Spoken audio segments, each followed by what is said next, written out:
మరి ఇంకొక మ్యాచ్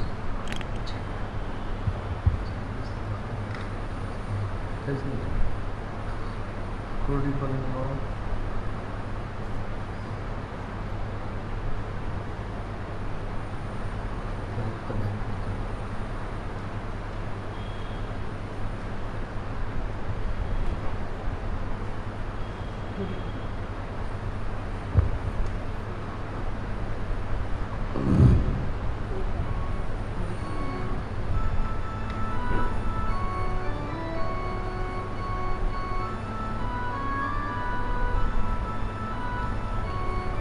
రాజు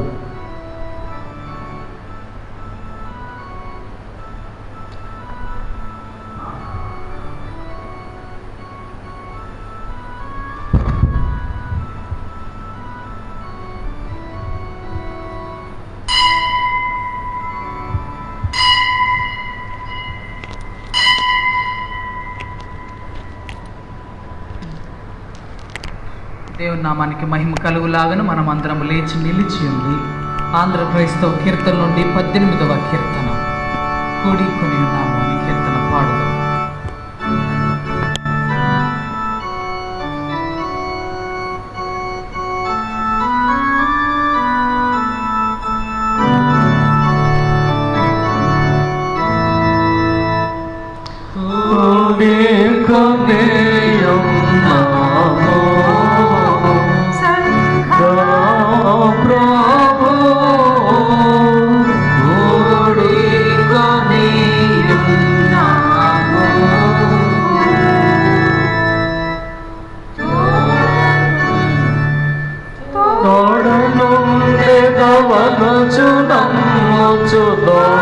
తగుని ఆద సన్నిధి కోడి కొని ఉన్నాము సంగా ప్రభు కోడి కొని ఉన్నాము నా ప్రియ భక్తులెలా కూడి ఉన్నా చాటికి నేనెంతో నడిపడికి చాటనుండు మమ్ము వీక్షించి కృపా చేత నిపుడు దీవించుమి యేసు క్రీస్తు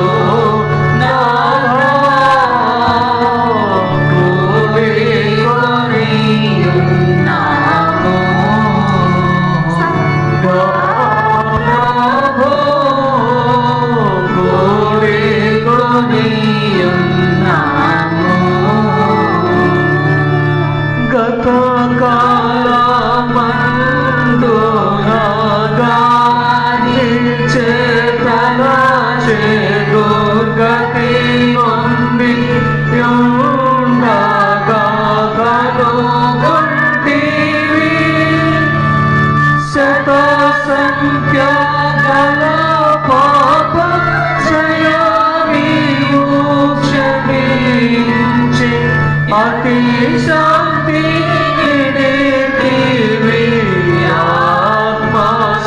ఆత్మస్వరూప కోడి కొని ఉన్నాము సంగా ప్రభు కోడి కొని ఉన్నాము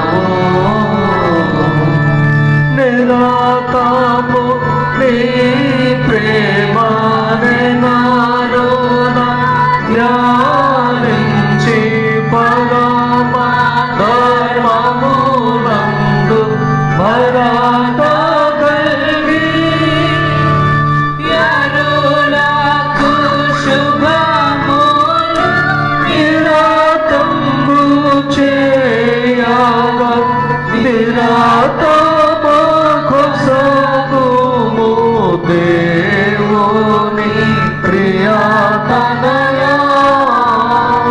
కోడి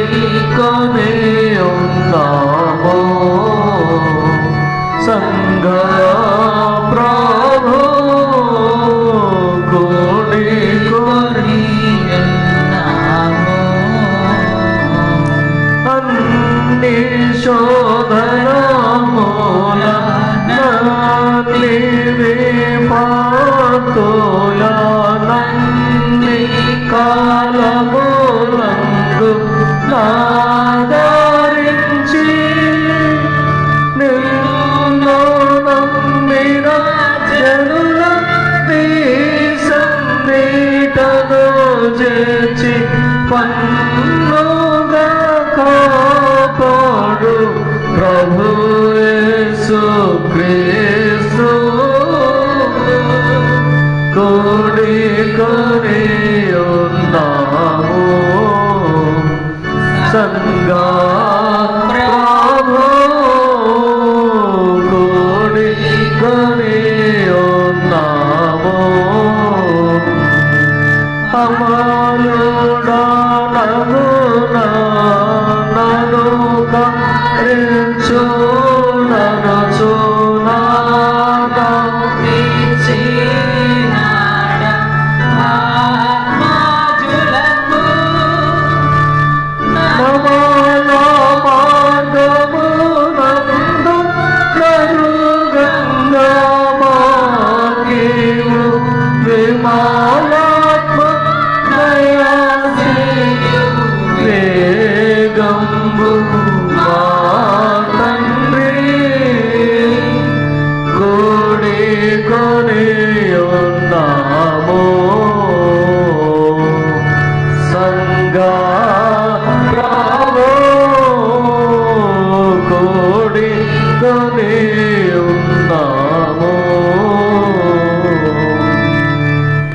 దేవుని ఆరాధించుదాము. దేవుడు ఆత్మ కనుక ఆయనను ఆరాధించువారు ఆత్మతోనూ సత్యముతోనూ ఆరాధింపవలెను. మన తండ్రి అయిన దేవుని నుండి ప్రభు అయిన యేసుక్రీస్తు నుండి కృపా సమాధానమును మీకు కలుగునుగాక. ఇది యెహోవా ఏర్పాటు చేసిన దినము, దేని యందు మనం ఉత్సహించి సంతోషించెదము.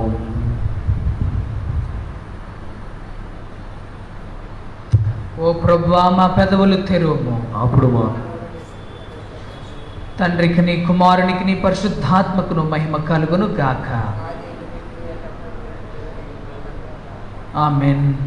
తండ్రివైన దేవా, నీ శక్తి వల్లను జ్ఞానము వల్లను సమస్తమును సృష్టించినందుకును నీ కుమారుని మా రక్షకునిగా ఇచ్చుట వల్ల లోకముని ఎంతో ప్రేమించినావని రుజువుపరిచినందుకును నిన్ను స్తుతించుచున్నాం.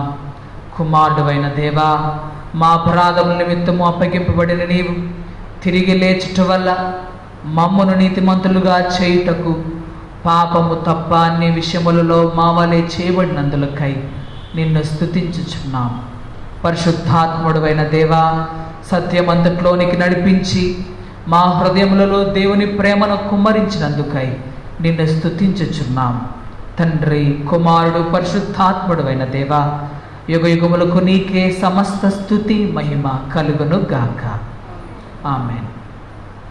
పాప ఒప్పుకోలు పిలుపు వాక్యములు. నేను లేచి నా తండ్రి యొద్దకు వెళ్ళి, తండ్రి, నేను పరలోకమునకు విరోధముగాను నీ ఎదుటను పాపము చేసితిని. ఇక మీదట నీ కుమారునని కుమార్తెనని అనిపించుకుంటకు యోగ్యులము కాము. మనము పాపము లేని వారమని చెప్పుకున్న ఎడల మనలను మనమే మోసపుచ్చుకుందాము, మరియు మనలో సత్యం ఉండదు. మన పాపములను మనం ఒప్పుకొనిన ఎడల ఆయన నమ్మదగిన వాడును నీతిమంతుడును గనుక మన పాపములను క్షమించి సమస్త దుర్నీతి నుండి మనలను పవిత్రులనుగా చేయరు. కావున మనము మోకరించి మౌనముగా ఉండి మనలను మనం పరీక్షించుకుందాం.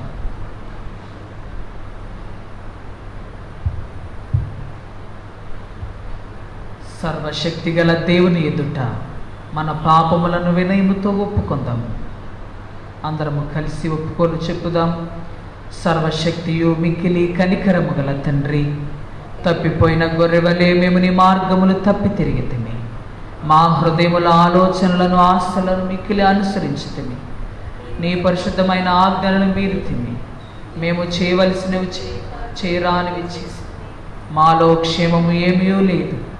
ఆయనను మా ప్రభు అయిన క్రీస్తు యేసు ద్వారా నీవు మనుషులకు తెలియజేసిన వాగ్దానముల ప్రకారం ఓ ప్రభువా, పాప పీడితులమైన మమ్మను కరుణింపుము. ఓ దేవా, తమ తప్పిదమును ఒప్పుకొని వారిని ఖాయం, పశ్చాత్తాపపడు వారిని తిరిగి చేర్చుకొను. మరియు మిక్కిలి కనికరము గల తండ్రి, నీ పరిశుద్ధ నామమునకు మహిమ కలుగులాగున మేమిక భక్తి, నీతి, సుబుద్ధులతో జీవించలాగున ఆయన నిమిత్తము దయచేయి. ఆమేన్. సర్వశక్తియు కనికరముగల దేవుడు మన సమస్త పాపములను క్షమించి వాటి నుండి మనల్ని విడుదల చేసి మన అర్థం దిద్దుకుని తగిన సమయమును దయచేసి పరిశుద్ధాత్మిక కృపయు ఆదరణయు మనకు అనుగ్రహించునుగాక. ఆమేన్. ప్రభువును స్తుతించుడి. ప్రభు నామం స్తుతింపబడును. మనమందరూ నిలబడి ఉండగా ఉత్తర ప్రచిత్ర పాఠం చదవబడును.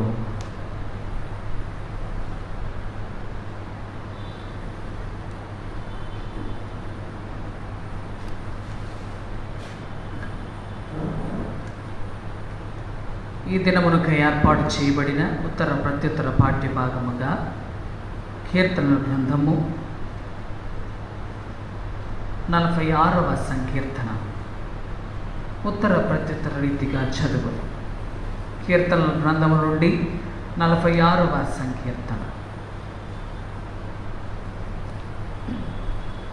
దేవుడు మనకు ఆశ్రయమును దుర్గమునై ఉన్నాడు. ఆపత్కాలములో ఆయన నమ్ముకొనదగిన సహాయకుడు.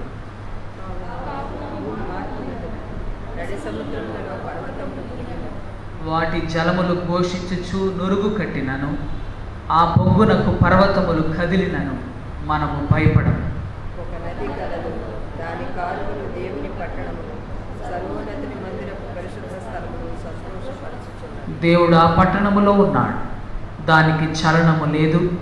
అరుణోదయమున దేవుడు దానికి సహాయము చేయుచున్నాడు.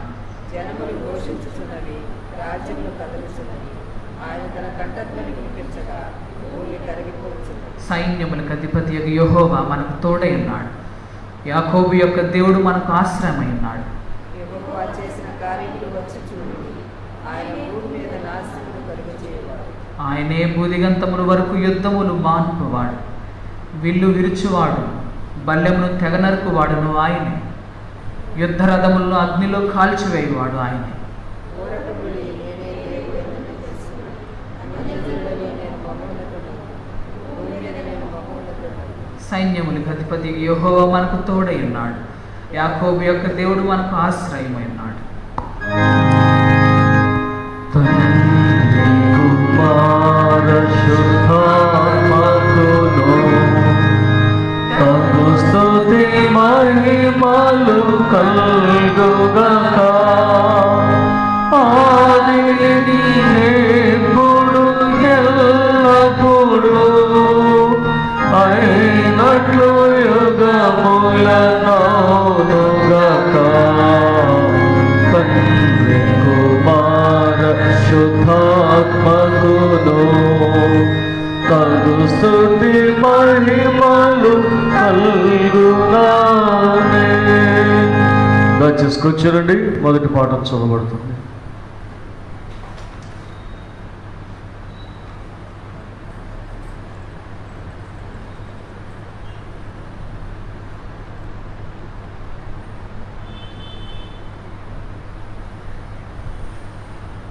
పరిశుద్ధ దినమునకై ఏర్పాటు చేయబడిన మొదటి పాఠము 2వ దినవృత్తాంతముల గ్రంథము 34వ అధ్యాయము 8వ వచనం నుంచి 21వ వచనం వరకు రాయబడి ఉన్న దేవుని వాక్యమును విందము. 2వ దినవృత్తాంతముల గ్రంథము 34వ అధ్యాయము 8వ వచనము ప్రారంభం. అతని ఏలుబడి యందు 18వ సంవత్సరమున దేశమును మందిరమును పవిత్రపరచుట అయిన తరువాత అతడు అజల్యా కుమారుడైన షాఫానును, పట్టణాధిపతి అయిన మైసేయాను, రాజ్యపు దస్తావేజుల మీదనున్న యోవాహాజు కుమారుడగు యోవాహాజును తన దేవుడైన యెహోవా మందిరమును బాగు చేయుటకై పంపెను. వారు ప్రధాన యాజకుడైన హిల్కీయా యొద్దకు వచ్చి, ద్వారపాలకులైన లేవీలు, మనష్షే, ఎఫ్రాయిమీల దేశములయందు ఇజ్రాయేలు వారిలో శేషించిన వారందరి యొద్ద నుండి, యూదా బెన్యామీనీలందరి యొద్ద నుండి కూర్చి దేవుని మందిరములోనికి తీసుకుని వచ్చిన ద్రవ్యమును అతనికి అప్పగించిరి. వారు దానిని యెహోవా మందిరపు పని మీదనున్న పై విచారణకర్తలకు ఇయ్యగా, దాని బాగు చేయుటకును, యూదారాజులు పాడు చేసిన ఇండ్లకు దూలములను అమర్చుటకును, చెక్కిన రాళ్లను జోడింపు పనికి మ్రానులను కొనుటకై యెహోవా మందిరమునందు పనిచేయవారికి శిల్పకారులకును దాన్నిచ్చిరి. ఆ మనుషులు ఆ పనిని నమ్మకముగా చేసిరి.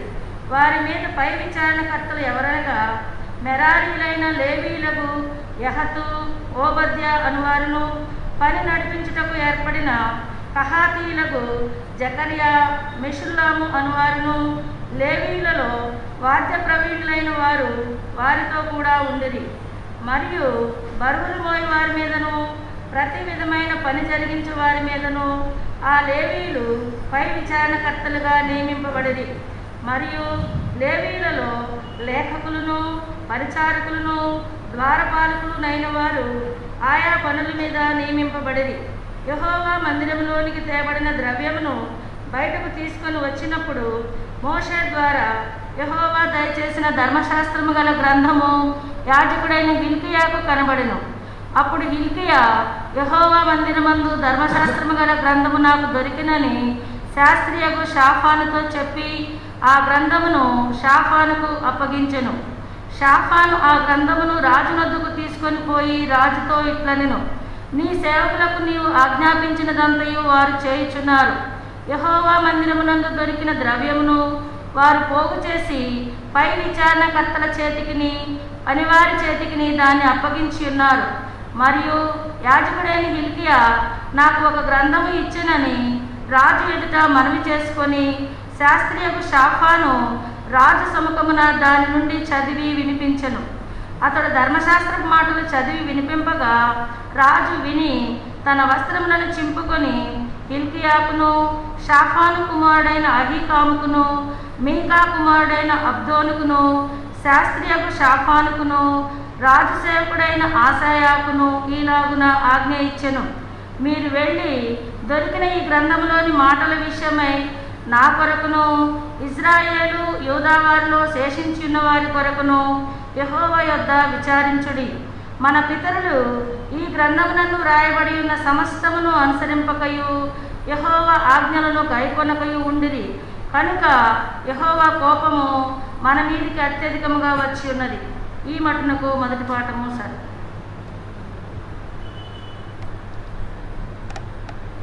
మనం అందరూ నిలబడి 26వ కీర్తన, రండి ఉత్సాహించిన కీర్తన పాడుకుందాం.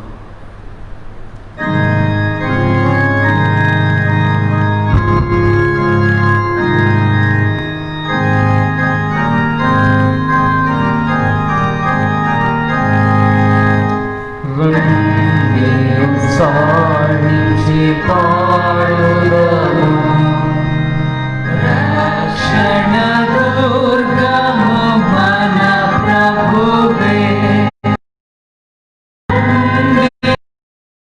ఉన్నత స్తోత్రముతో రారాజు సన్నిధి చేరుదము. సర్వము నామము కీర్తన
కలుగుగాక. ఆది ఇప్పుడు ఎల్లప్పుడూ అయినట్లు యుగములనుగాక. తండ్రి కుమార శుద్ధాత్మకును తగు స్తుతి మహిమలు కలుగుగాక.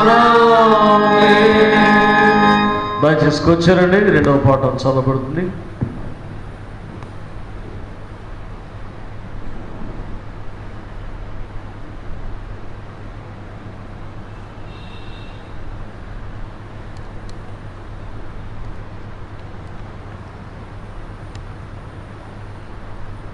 ఈ ఆరాధనకి ఏర్పాటు చేయబడిన రెండవ పాఠ్యభాగము పరిశుద్ధ యోహాను సువార్త 2వ అధ్యాయం 12వ వచనం మొదలుకుని 22వ వచనం వరకు. పరిశుద్ధ యోహాను సువార్త 2వ అధ్యాయం 12వ వచనం ప్రారంభం.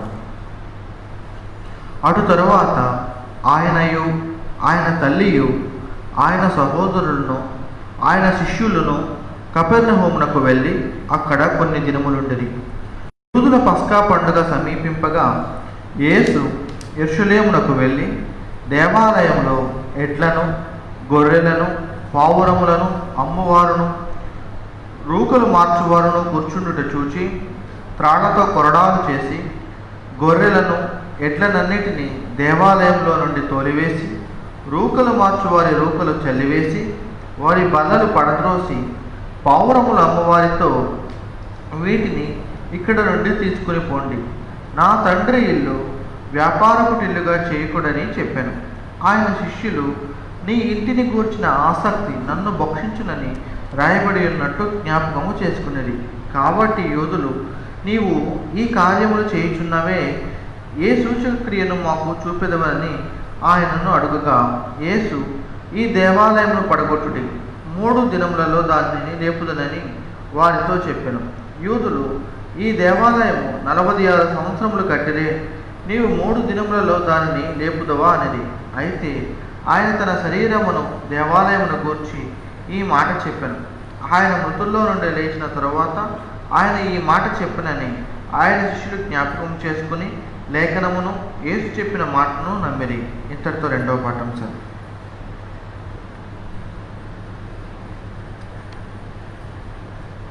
మనం అందరూ నిలవబడి ఓ ప్రార్థన సుప్రార్థన అనే కీర్తన పాడుకుందాం. 384వ సంగీతం.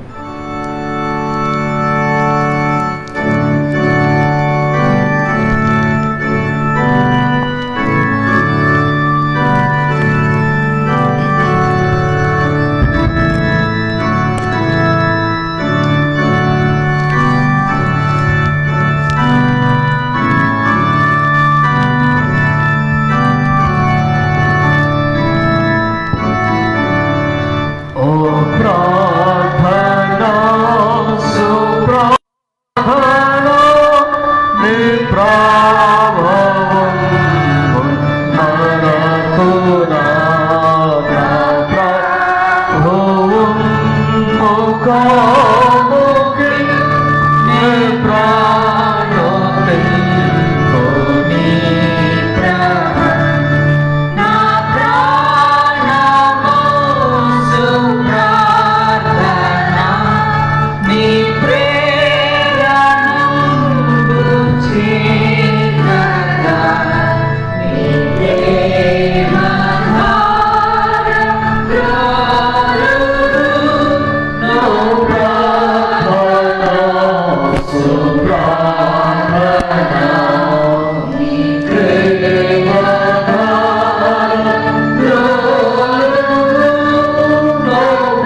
ప్రార్థన చేసుకుందాం. మహోన్నతుడును మమ్మల్ని మిక్కిలిగా ప్రేమించిన ప్రియతండ్రియునైన మిమ్మను మరొక విశ్రాంతి దినమున గణపరచుకున్న భాగ్యమును, ఆరాధించు భాగ్యమును, కొనియాడు భాగ్యమును మా కొరకు దయచేసినందుకు వందనాలు. మేమేమైనానో అది నీ కృపైనది కనుక నీకు వందనాలు. అటు కృపతో ఎంతవరకు భద్రపరిచి బలపరిచి నడిపించుకుని మరొక విశ్రాంతి దినమున నీ పాదస్థంలో కనబట్టుకు సమయం ఇచ్చి సహాయం చేసి నిన్ను ఆరాధించుకునే భాగ్యాన్ని మా కొరకు దయచేయచ్చున్న దేవా, ఈ ఆరాధనకు వచ్చిన నీ ప్రజలను దీవించండి. రాలేకపోతున్న వారిని దయతో క్షమించండి. వృద్ధాప్యమును బట్టి, ప్రస్తుత పరిస్థితులను బట్టి రాలేకపోతూ గృహాల్లో ఉండి నీ యొక్క నామమును మహింపరుచుకుంటూ ఈ ఆరాధనలో మాతో కూడా ఏకీభవిస్తున్న మా ప్రజలందరినీ బట్టి కూడా నీకు వందనాలు చెల్లించుకుంటున్నాం. ఈ దినమున నీ వాక్య ధ్యానం మేము చేయించుండగా మమ్మల్ని మీకు అప్పగించుకుంటూ నా నోటి మాటలు మా అందరి హృదయ ధ్యానమును నీ దృష్టికి అంగీకారం ఉండనిమ్మని ప్రభు యేసుక్రీస్తు వారి పుణ్యనామమున ప్రార్థించున్నాం పరమ తండ్రి. ఆమేన్. దయచేసుకొచ్చానండి. ఈ దినము రిఫార్మేషన్ సండేగా మనం జ్ఞాపకం చేసుకుంటూ ఉంటాం. అక్టోబర్ 31 రిఫార్మేషన్ డే, సంఘము సంస్కరించబడినటువంటి దినం. ఆ దినమును యావత్ ప్రపంచం జ్ఞాపకం చేసుకుంటుంది. ఈ రోజున మార్టిన్ లూథర్ భక్తుని యొక్క జీవితాన్ని మనం చాలాసార్లు జ్ఞాపకం చేసుకున్నాం. ఒక కథలిక్ మాంక్గా ఉండాలనేది ఆయన ఉద్దేశం, కాథలిక్ ప్రీస్ట్గా ఉండాలనేది ఆయన ఉద్దేశం. కనుక ఇక జీవితంలో తన తండ్రి ఆయన న్యాయవాది కావాలని కోరుకున్నారట ఆ రోజుల్లో. ఈయనేమో దేవుని సేవకుడు కావాలని కోరుకున్నాడు. కనుక న్యాయవాది చదవటానికి, న్యాయవాది పట్టా పొందటానికి లేదా డిగ్రీ పొందటానికి ఆయన ప్రయత్నం చేస్తున్నటువంటి కాలంలో దేవుని చేత పట్టబడినటువంటి వ్యక్తిగా ఆయన మనం జ్ఞాపకం చేసుకోవచ్చు. ముందు నుంచి కూడా దైవభయం కలిగినటువంటి వాడు. ఏ చిన్న విషయాన్ని కూడా నేను తప్పు చేస్తేనేమో అందుకే దేవుడు నన్ను శిక్షిస్తున్నాడేమో అనేటువంటి భావాన్ని కలిగినటువంటి వాడు. తప్పు చేయడానికి భయపడేవాడు. ఏదైనా బలహీనత ఆవరించినా, ఇబ్బంది కలిగినా ఆత్మ పరిశీలన చేసుకుంటూ భయపడేవాడట. నేను తప్పు చేస్తేనేమో అందుకే నాకు ఈ శిక్ష వచ్చింది, నేను తప్పు చేస్తేనేమో అందుకే నాకు ఇట్లా కలిగింది, నేను సేవకు వెళ్తానని వెళ్ళలేకపోతున్నానేమో అందుకే నాకు ఇలా జరుగుతుంది అనేటువంటి భయం ఆయన జీవితంలో చాలా కాలం వేధించింది. చివరికి తండ్రిని ఒప్పించి ఆ యొక్క పరిచర్యకు వెళ్ళడానికి ఇష్టపడి పరిచర్యకు వెళ్ళినటువంటి స్థితిని ఆ యొక్క లా డిస్కంటిన్యూ చేసి పరిచర్యకు వెళ్ళిపోయినట్లుగా చరిత్ర చెబుతుంది. కనుక ఈ యొక్క మాంక్గా వెళ్ళటం అనేది చాలా కష్టం. నేటి దినాల్లో ఆర్డినేషన్ అంటే చాలా సులువు అయిపోయింది. మరి అటు నుంచి రావడం, ఇటు ఆర్డినేషన్ తీసుకుంటాం. పూర్వకాలంలో చాలా అబ్జర్వేషన్ ఉండేది. ఒక్కొక్క కథలిక్ ప్రీస్ట్ ఫాదర్ అవ్వాలి అని అంటే ఒక 17 సంవత్సరాలు 18 సంవత్సరాలు పట్టేది. మేము అన్నీ కలిపి 3 ఇయర్స్లో 3.5 ఇయర్స్లో మా కోర్సులో ముగించుకొచ్చేస్తాం.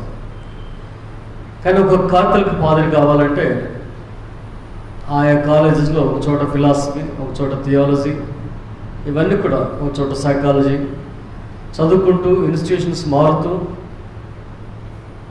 కొన్ని సంవత్సరాల అబ్జర్వేషన్ బ్రదర్గా ఉన్నటువంటి కాలంలో వారు చేసి తర్వాత వారికి ఫాదర్గా ఆర్డర్ చేసేవారు. అంటే ఒక్కొక్క జీవితంలో 11 సంవత్సరాల నుంచి 17 సంవత్సరాలు పట్టినటువంటి వారు ఉన్నారు.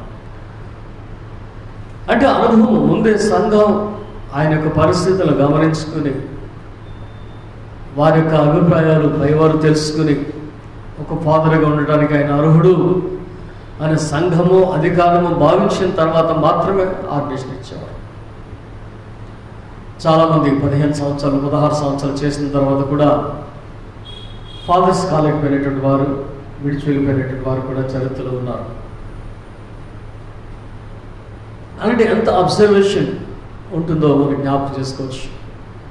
దీనికంటే కఠినమైనది మానస్టరీ లైఫ్. ఇక సన్యాసి అంతే, సమస్తమును త్యజించి సన్యాసి జీవితం జీవిస్తున్నటువంటి వాడిని మానస్టరీలోకి తీసుకునేవాడు. కనుక అక్కడ ఒక సన్యాసి జీవితం జీవించడానికి వెళ్ళాడు, వేదాంతాన్ని చదువుతున్నాడు. చివరికి ఆయనకి దేవుడు బోధించినటువంటి సత్యం ఏమిటంటే, నీతిమంతుడు విశ్వాస మూలముగా జీవించు, నీతిమంతుడు విశ్వాస మూలముగా జీవించు. కనుక ఎన్నో పనులు చేస్తాం, సో వీఆర్ సో రైచియస్ అనుకోవచ్చు. ఎన్నో ప్రార్థనలు చేస్తాం, so we're faithful or prayerful అనుకోవచ్చు. ఇవన్నీ కూడా దేవుడు గమనిస్తూనే ఉన్నాడు. కానీ ఎవరికి దేవుడు ఒక ఆధిక్యత ఇస్తున్నాడు లేదా గుర్తిస్తున్నాడు అని అంటే, దేవుని యందు విశ్వాసం వచ్చినటువంటి వాడిని. అందుకని అబ్రహాము విశ్వాసం ద్వారా నీతిమంతుడిగా ఎంచబడిన, అది ఆయనకు దేవుడిచ్చిన గొప్ప ఆధిక్యత. సో నీతిమంతుడు అంటే ఎలా నీతిమంతుడు అవుతాడు అంటే, ద జస్ట్ నీతిమంతుడు షల్ లివ్ బై ఫెయిత్, విశ్వాసం ద్వారా జీవించడం. అబ్రహాము విశ్వాసం ద్వారా జీవించిన వాడే నీతిమంతుడు అయి ఉన్నాడు. మనకు నీతి క్రియలు మురికి గుడ్డలు, మనకు నీతి క్రియలు మురికి గుడ్డలు. మనం అంత గొప్పవారైనా సరే మన నీతి క్రియలు మురికి గుడ్డలు. యెషయా భక్తుని మనం జ్ఞాపకం చేసుకుంటాం. ఏమంటాడు? ఇదిగో అత్యున్నత సింహాసనం మీద కూర్చున్న దేవుని, ఆయన స్తుతిస్తున్న దూతలను చూసిన తర్వాత నన్ను నేను చూసుకోగానే ఏమనిపించిందంట? అయ్యో అపవిత్రుడను. A man who was filled with the Spirit of God and the spiritual eyes are open to look unto the heavenly visitation or heavenly revelation. అత్యున్నత సింహాసనంలో కూర్చుని ఆ దేవుని చూసేంత ఆత్మీయ ఉన్నత స్థితి కలిగిన వాడే పరిశుద్ధుడైన దేవుని చూసిన తర్వాత అంటున్నాడట, నేను అపవిత్రులను, అపవిత్రమైన జనుల మధ్య, అపవిత్రమైన పెదవులు కలిగిన వారి మధ్య జీవించినవాడు అంటాడు.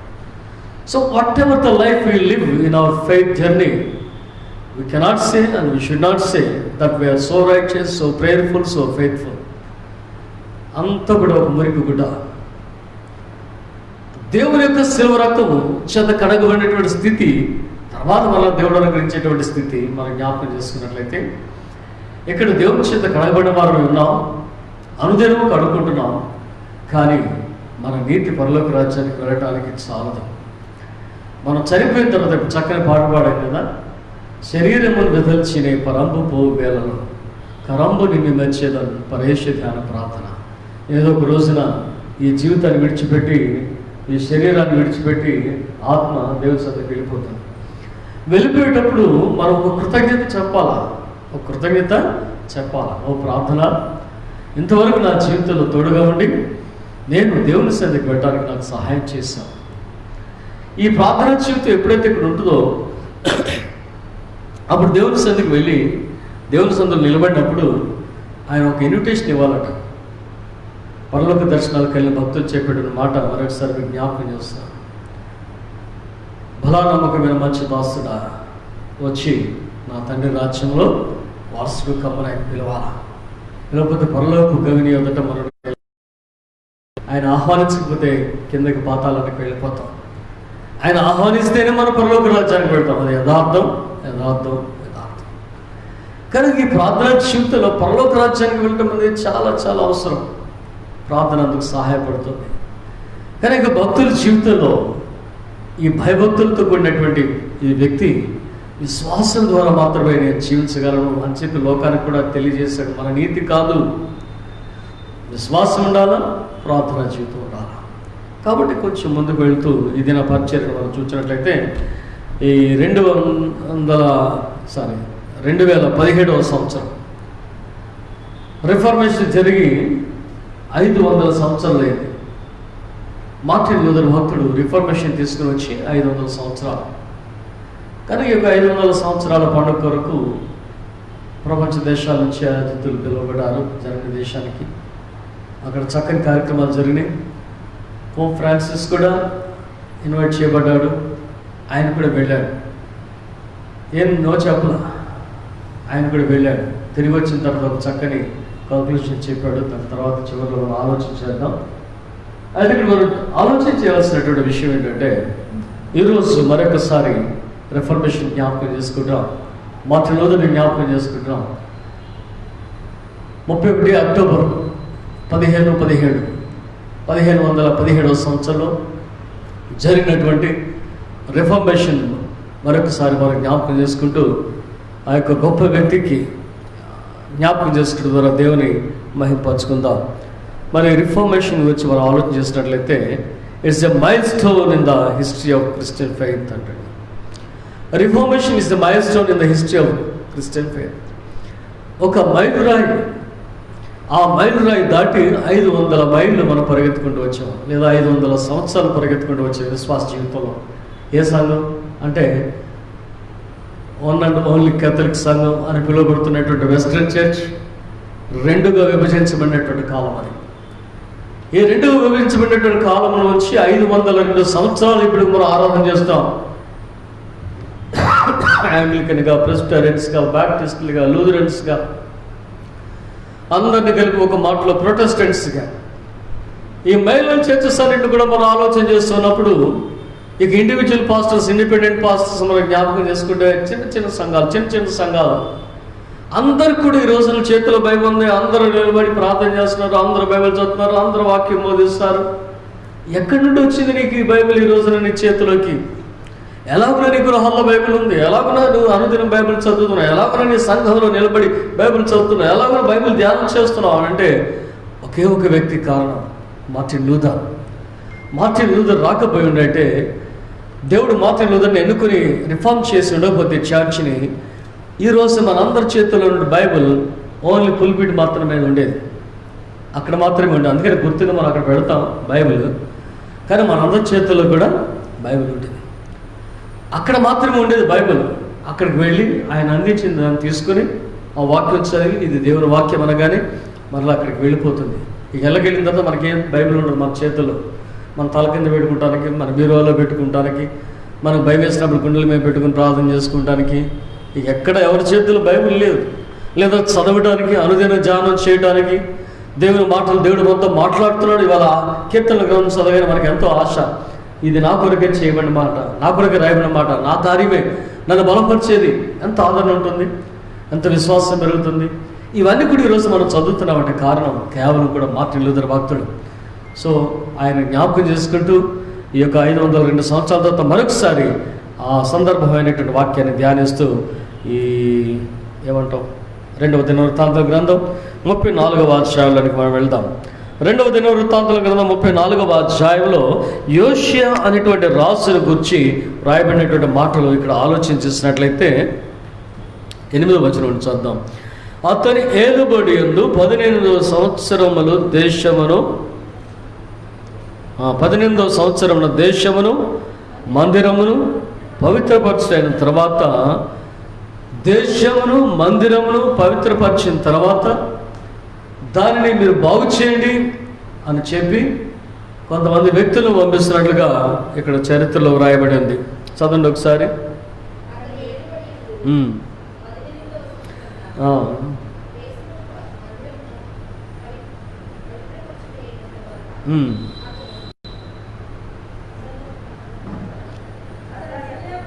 అసల్య కుమారుడైన షాఫానును, పట్టణ అధిపతి అయిన మైషేయను, యెహోయాజు కుమారుడగు తాను దేవుడైన యెహోవా మందిరమును బాగు చేయటకై పంపెను. కొంతమందిని పంపించాడంట. ఎందుకు అనంటే దేవుని మందిరాన్ని బాగు చేయటం, to purify the land and to repair the temple of the lord his God. పట్టణాన్ని బాగు చేసుకున్నాడు, మందిరాన్ని బాగు చేసుకున్నాడు. మందిరాన్ని సంస్కరిస్తున్నటువంటి గడియల్లో మరొకసారి మనం జ్ఞాపకం చేసుకున్నట్లయితే ఈ మందిరాన్ని బాగు చేస్తున్నటువంటి కాలంలో హిల్కియాకు దొరికినటువంటి ధర్మశాస్త్రాన్ని ఇక్కడ మనం జ్ఞాపకం చేసుకోవచ్చు. ఈ హిల్కియాకు దొరికిన ధర్మశాస్త్రాన్ని ఇచ్చి పంపగానే రాజు దానిని చదివి వినిపించుకొని తన వస్త్రములు చెంపుకున్నటువంటి చరిత్ర మనం చూస్తాం. 15వ వచనం నుంచి చదవండి, లేదా 14 నుంచి.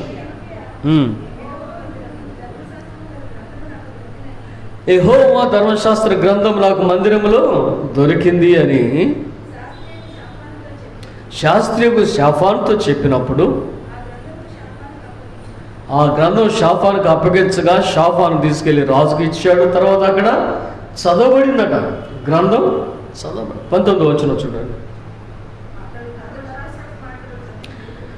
అతడు ధర్మశాస్త్రపు మాటలు చదివి వినిపింపగా రాజు విని తన వస్త్రములను చింపుకొని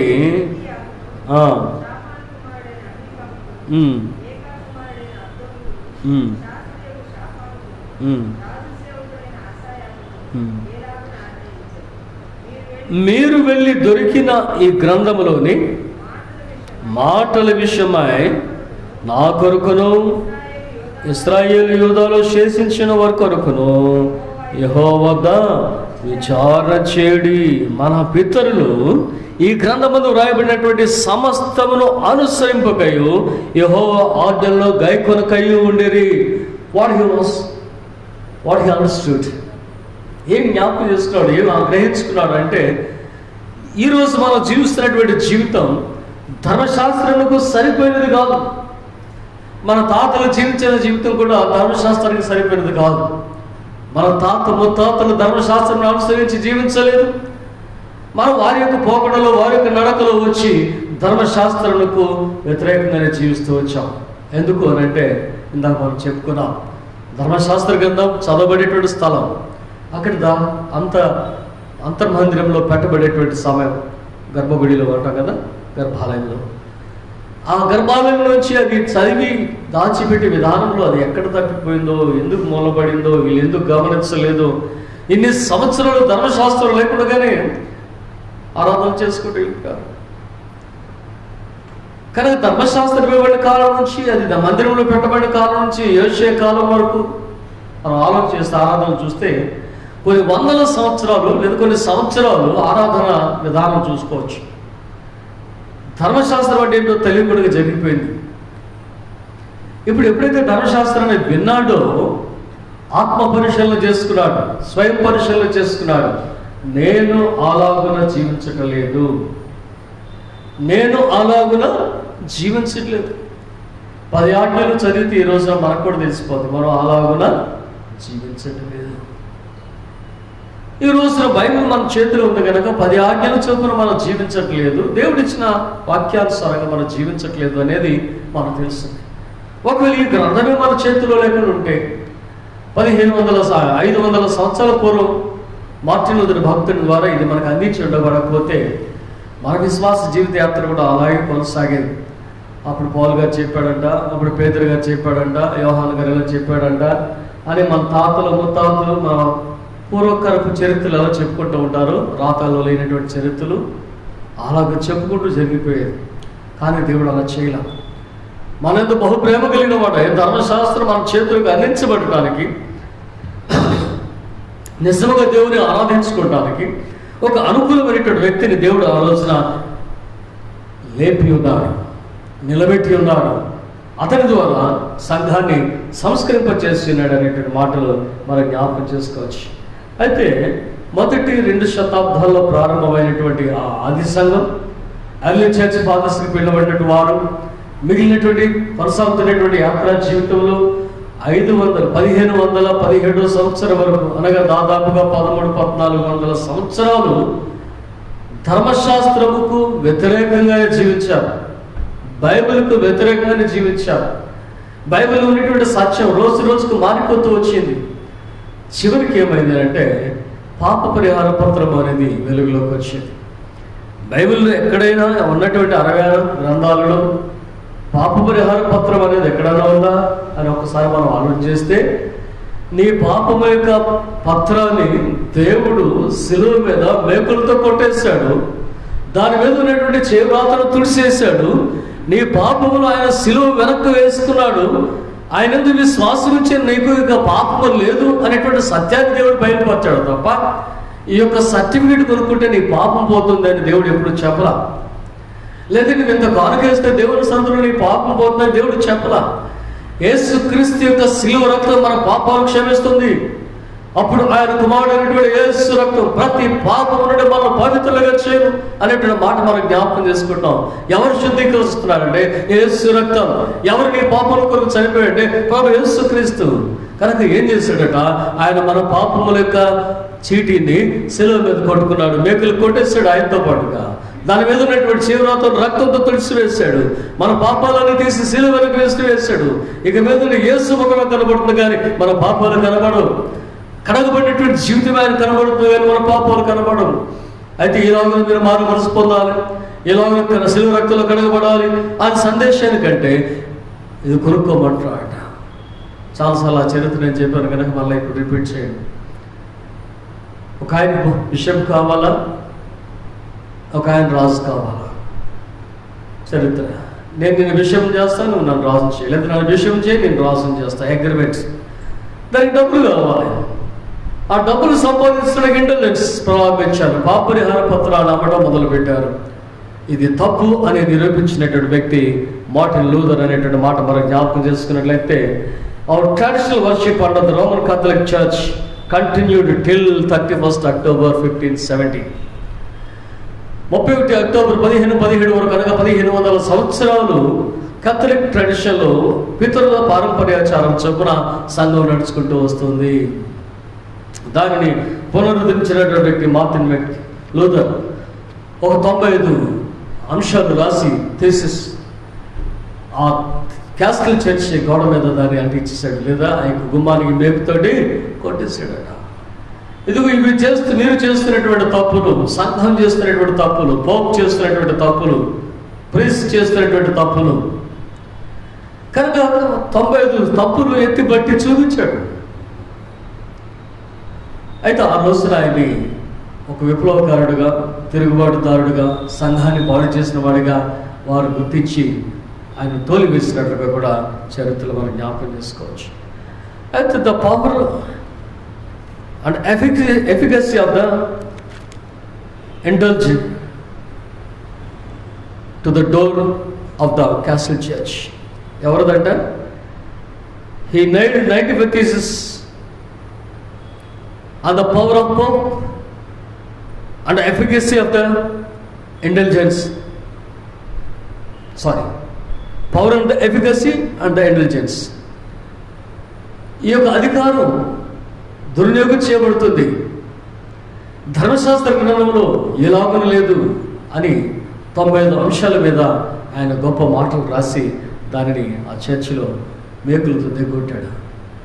దానిని మనం జ్ఞాపకం చేసుకున్నట్లయితే 5 ముఖ్య సిద్ధాంతాలు ఆయన నేర్పించాడని మనం చూస్తాం. ఒకటి, క్రీస్తు ఒక్కడే అనే మాట, సోలా క్రిస్టోస్. క్రీస్తు ఒక్కడే. రెండవ మాట మనం చూసినట్లయితే సోలా గ్రేషియా, కృప ఒక్కటే. మూడవది మనం చూసినట్లయితే సోలా ఫైడే, విశ్వాసము ఒకటే. నాలుగవదిగా మనం చూస్తే సోలా స్క్రిప్చర్, బైబిల్ ఒకటే. 5. What is that fifth one? Again I have forgotten the fifth one. బాప్తిసం. సో గుర్తొచ్చిన చెప్తాను మళ్ళా. ఈ 5 అంశాలు మనం ఆలోచన చేసినట్లయితే దీని మీద మాత్రమే ఆయన విశ్వాసాన్ని కట్టాడు. మనకు కావాల్సింది ఏంటంటే క్రీస్తు ఒక్కడే, అంటే తండ్రి, కుమార, పరిశుద్ధాత్మతో కలిపి, ఇంకా వేరే ఆలోచన ఏమి ఉండకూడదు. రెండవది, ఆయన కృప కావాలి. ఇందాక మనం చూసాం ఎంత విశ్వాస జీవితం జీవించామని మనం అనుకున్నప్పుడు కూడా ఆ గుమ్మం దగ్గర నిలబడినప్పుడు, పరలోక గగనం దగ్గర నిలబడినప్పుడు, నా కుమారుడా, నా కుమార్తె లోపలికి రమ్మంటేనే లోపలికి వెళ్తాం, లేకపోతే పరలోక రాజ్య ప్రవేశం లేదు. అది ఆయన కృప మీద ఆధారపడి ఉన్నది తప్ప మనము జీవించేటువంటి మన భూలోక జీవితం యొక్క నీతి మీద, భక్తి మీద ఆధారపడి లేదు అనేది మనం చూడాలి. అలాగే 5 ముఖ్య సిద్ధాంతాలు చెప్పి దానిని పోప్కి, సంఘానికి తెలియజేసినటువంటి నాయకుడు మార్టిన్ లూథర్. కనుక రిఫార్మేషన్ గురించి మనం ఆలోచన చేసినప్పుడు ఎప్పుడైనా సరే సంఘంలో చర్చ్ కానీ, క్రైస్తవ్యం కానీ, క్రైస్తవులు కానీ నీతికరమైన జీవితాన్ని జీవించలేకపోతున్నారో, నన్ను కూడా కలుపుకొని, మనలందరినీ కలుపుకొని, if you are not following the true faith, లేదంటే when the church and people of God is going down ethically and morally, నీతిపరంగా, పద్ధతి ప్రకారంగా మనం దాన్ని జీవించలేకపోతున్నప్పుడు తప్పనిసరిగా దేవుడు ఒక సమయం ఇస్తాడు.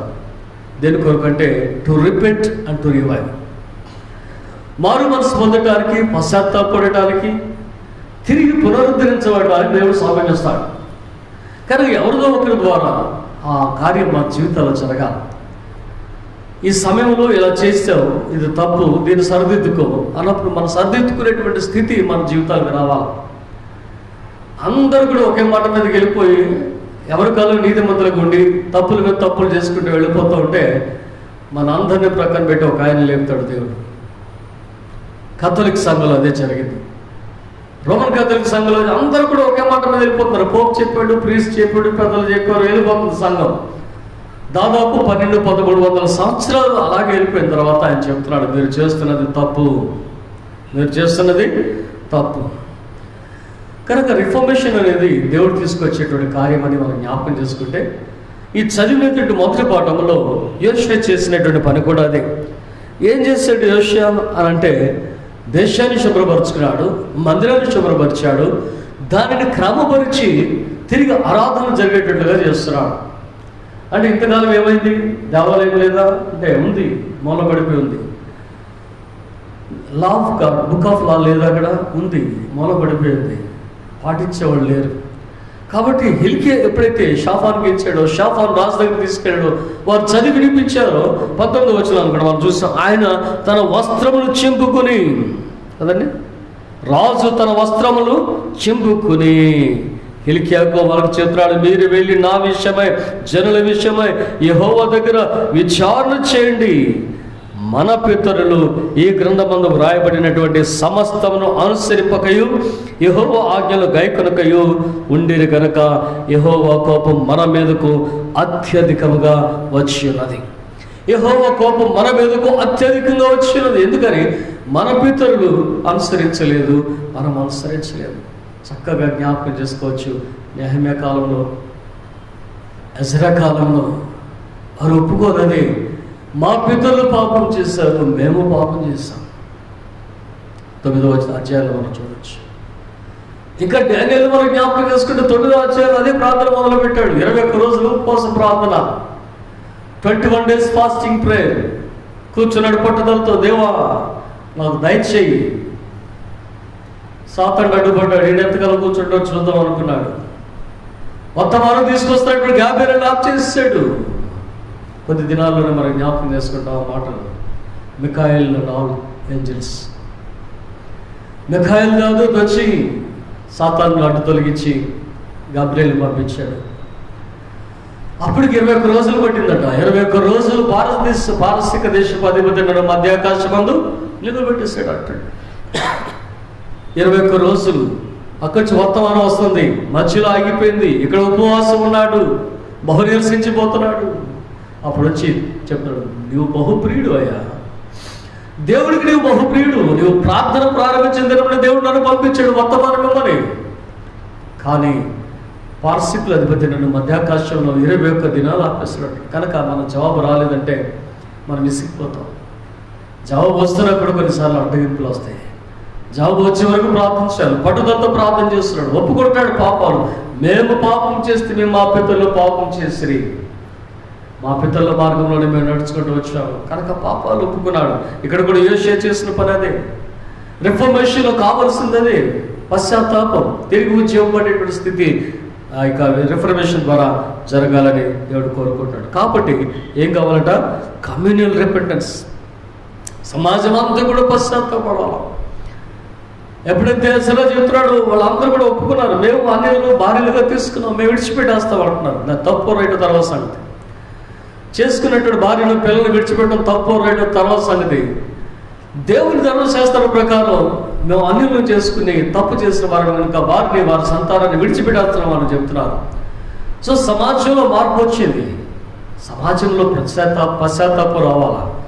ఆ పశ్చాత్తాపం కలిగింది. తర్వాత ఏం చేస్తున్నాడంటే, వారు శుద్ధీకరించబడిన వారు ఉన్నారు. దేశాన్ని, మందిరాన్ని శుద్ధీకరించినప్పుడు, వ్యక్తిగత జీవితాలు శుద్ధీకరించబడినప్పుడు, then only the holistic spirituality, సంపూర్ణత కలిగిన స్పిరిచువాలిటీ, ఆత్మీయ జీవితం. కానీ ఈ సంపూర్ణ ఆత్మీయ జీవితం యోషియా కాలంలో సంఘం అనుభవించింది. ఎప్పుడైతే అది లోపిస్తుందో, ట్రెడిషనల్ సిద్ధాంతపరమైనటువంటి ఆరాధనలు వెళ్ళిపోతూ ఉంటాయో, అప్పుడు దేవుడు ఒక్కొక్క పర్యాయం ఒక్కొక్క నాయకుడు లేపుతూ ఉంటాడు. 15వ శతాబ్దంలో లేదా 16వ శతాబ్దంలో లేపడినటువంటి నాయకుడు మార్టిన్ లూథర్ అనేటువంటి మాట వరకు సార్ మనం జ్ఞాపకం చేసుకున్నట్లయితే, Martin Luther reformation brought the style of worship. ఒక ఆరాధన విధానం ప్రజల మధ్య తీసుకుని వచ్చేసింది. మేము యాంగ్లికన్స్ మనం ఎలా ఆరాధన చేస్తున్నాం మనమన్నా, మేము ప్రొటెస్టెంట్ ఆరాధన చేస్తున్నాం వాళ్ళన్నా, ప్రొటెస్టెంట్, యాంగ్లికన్, కథలిక్ అన్నింటిలో ఒక ఆరాధన విధానం ఉంది. అందుకని ఆయన తీసుకొచ్చిన సిద్ధాంతంలో మరొక ముఖ్య అంశం ప్రీస్ట్హుడ్ ఆఫ్ ఆల్ బిలీవర్స్. సమస్త జనులు యాజకులే కదా అంటాడు. దేన్ని బట్టి? పేతురు భక్తుడు అంటాడు, రాజులైన యాజక సమూహమై ఉన్నారు మీరు ఎవరు అంటే రాజులు, యాజకులు. కానీ every individual is a priest and royal member. Priest and king ప్రతి వారు కూడా. అలాగే మేము ప్రీస్ట్ అండ్ కింగ్ కనుక మీరు ప్రీస్ట్గా వదిలేండి మేము చేసుకుంటాం అంటే సిస్టమ్ దెబ్బతింటుంది. అందుకని మార్టిన్ లూథర్ చెప్పినప్పటికి కూడా ఈ కౌంటర్ రిఫర్మేషన్ తర్వాత కొన్ని సంస్కరణలు చేయబడినటువంటి స్థితి మనం చూస్తాం. సమాజంలో అందరూ పవిత్రులు అన్నాడు కోర.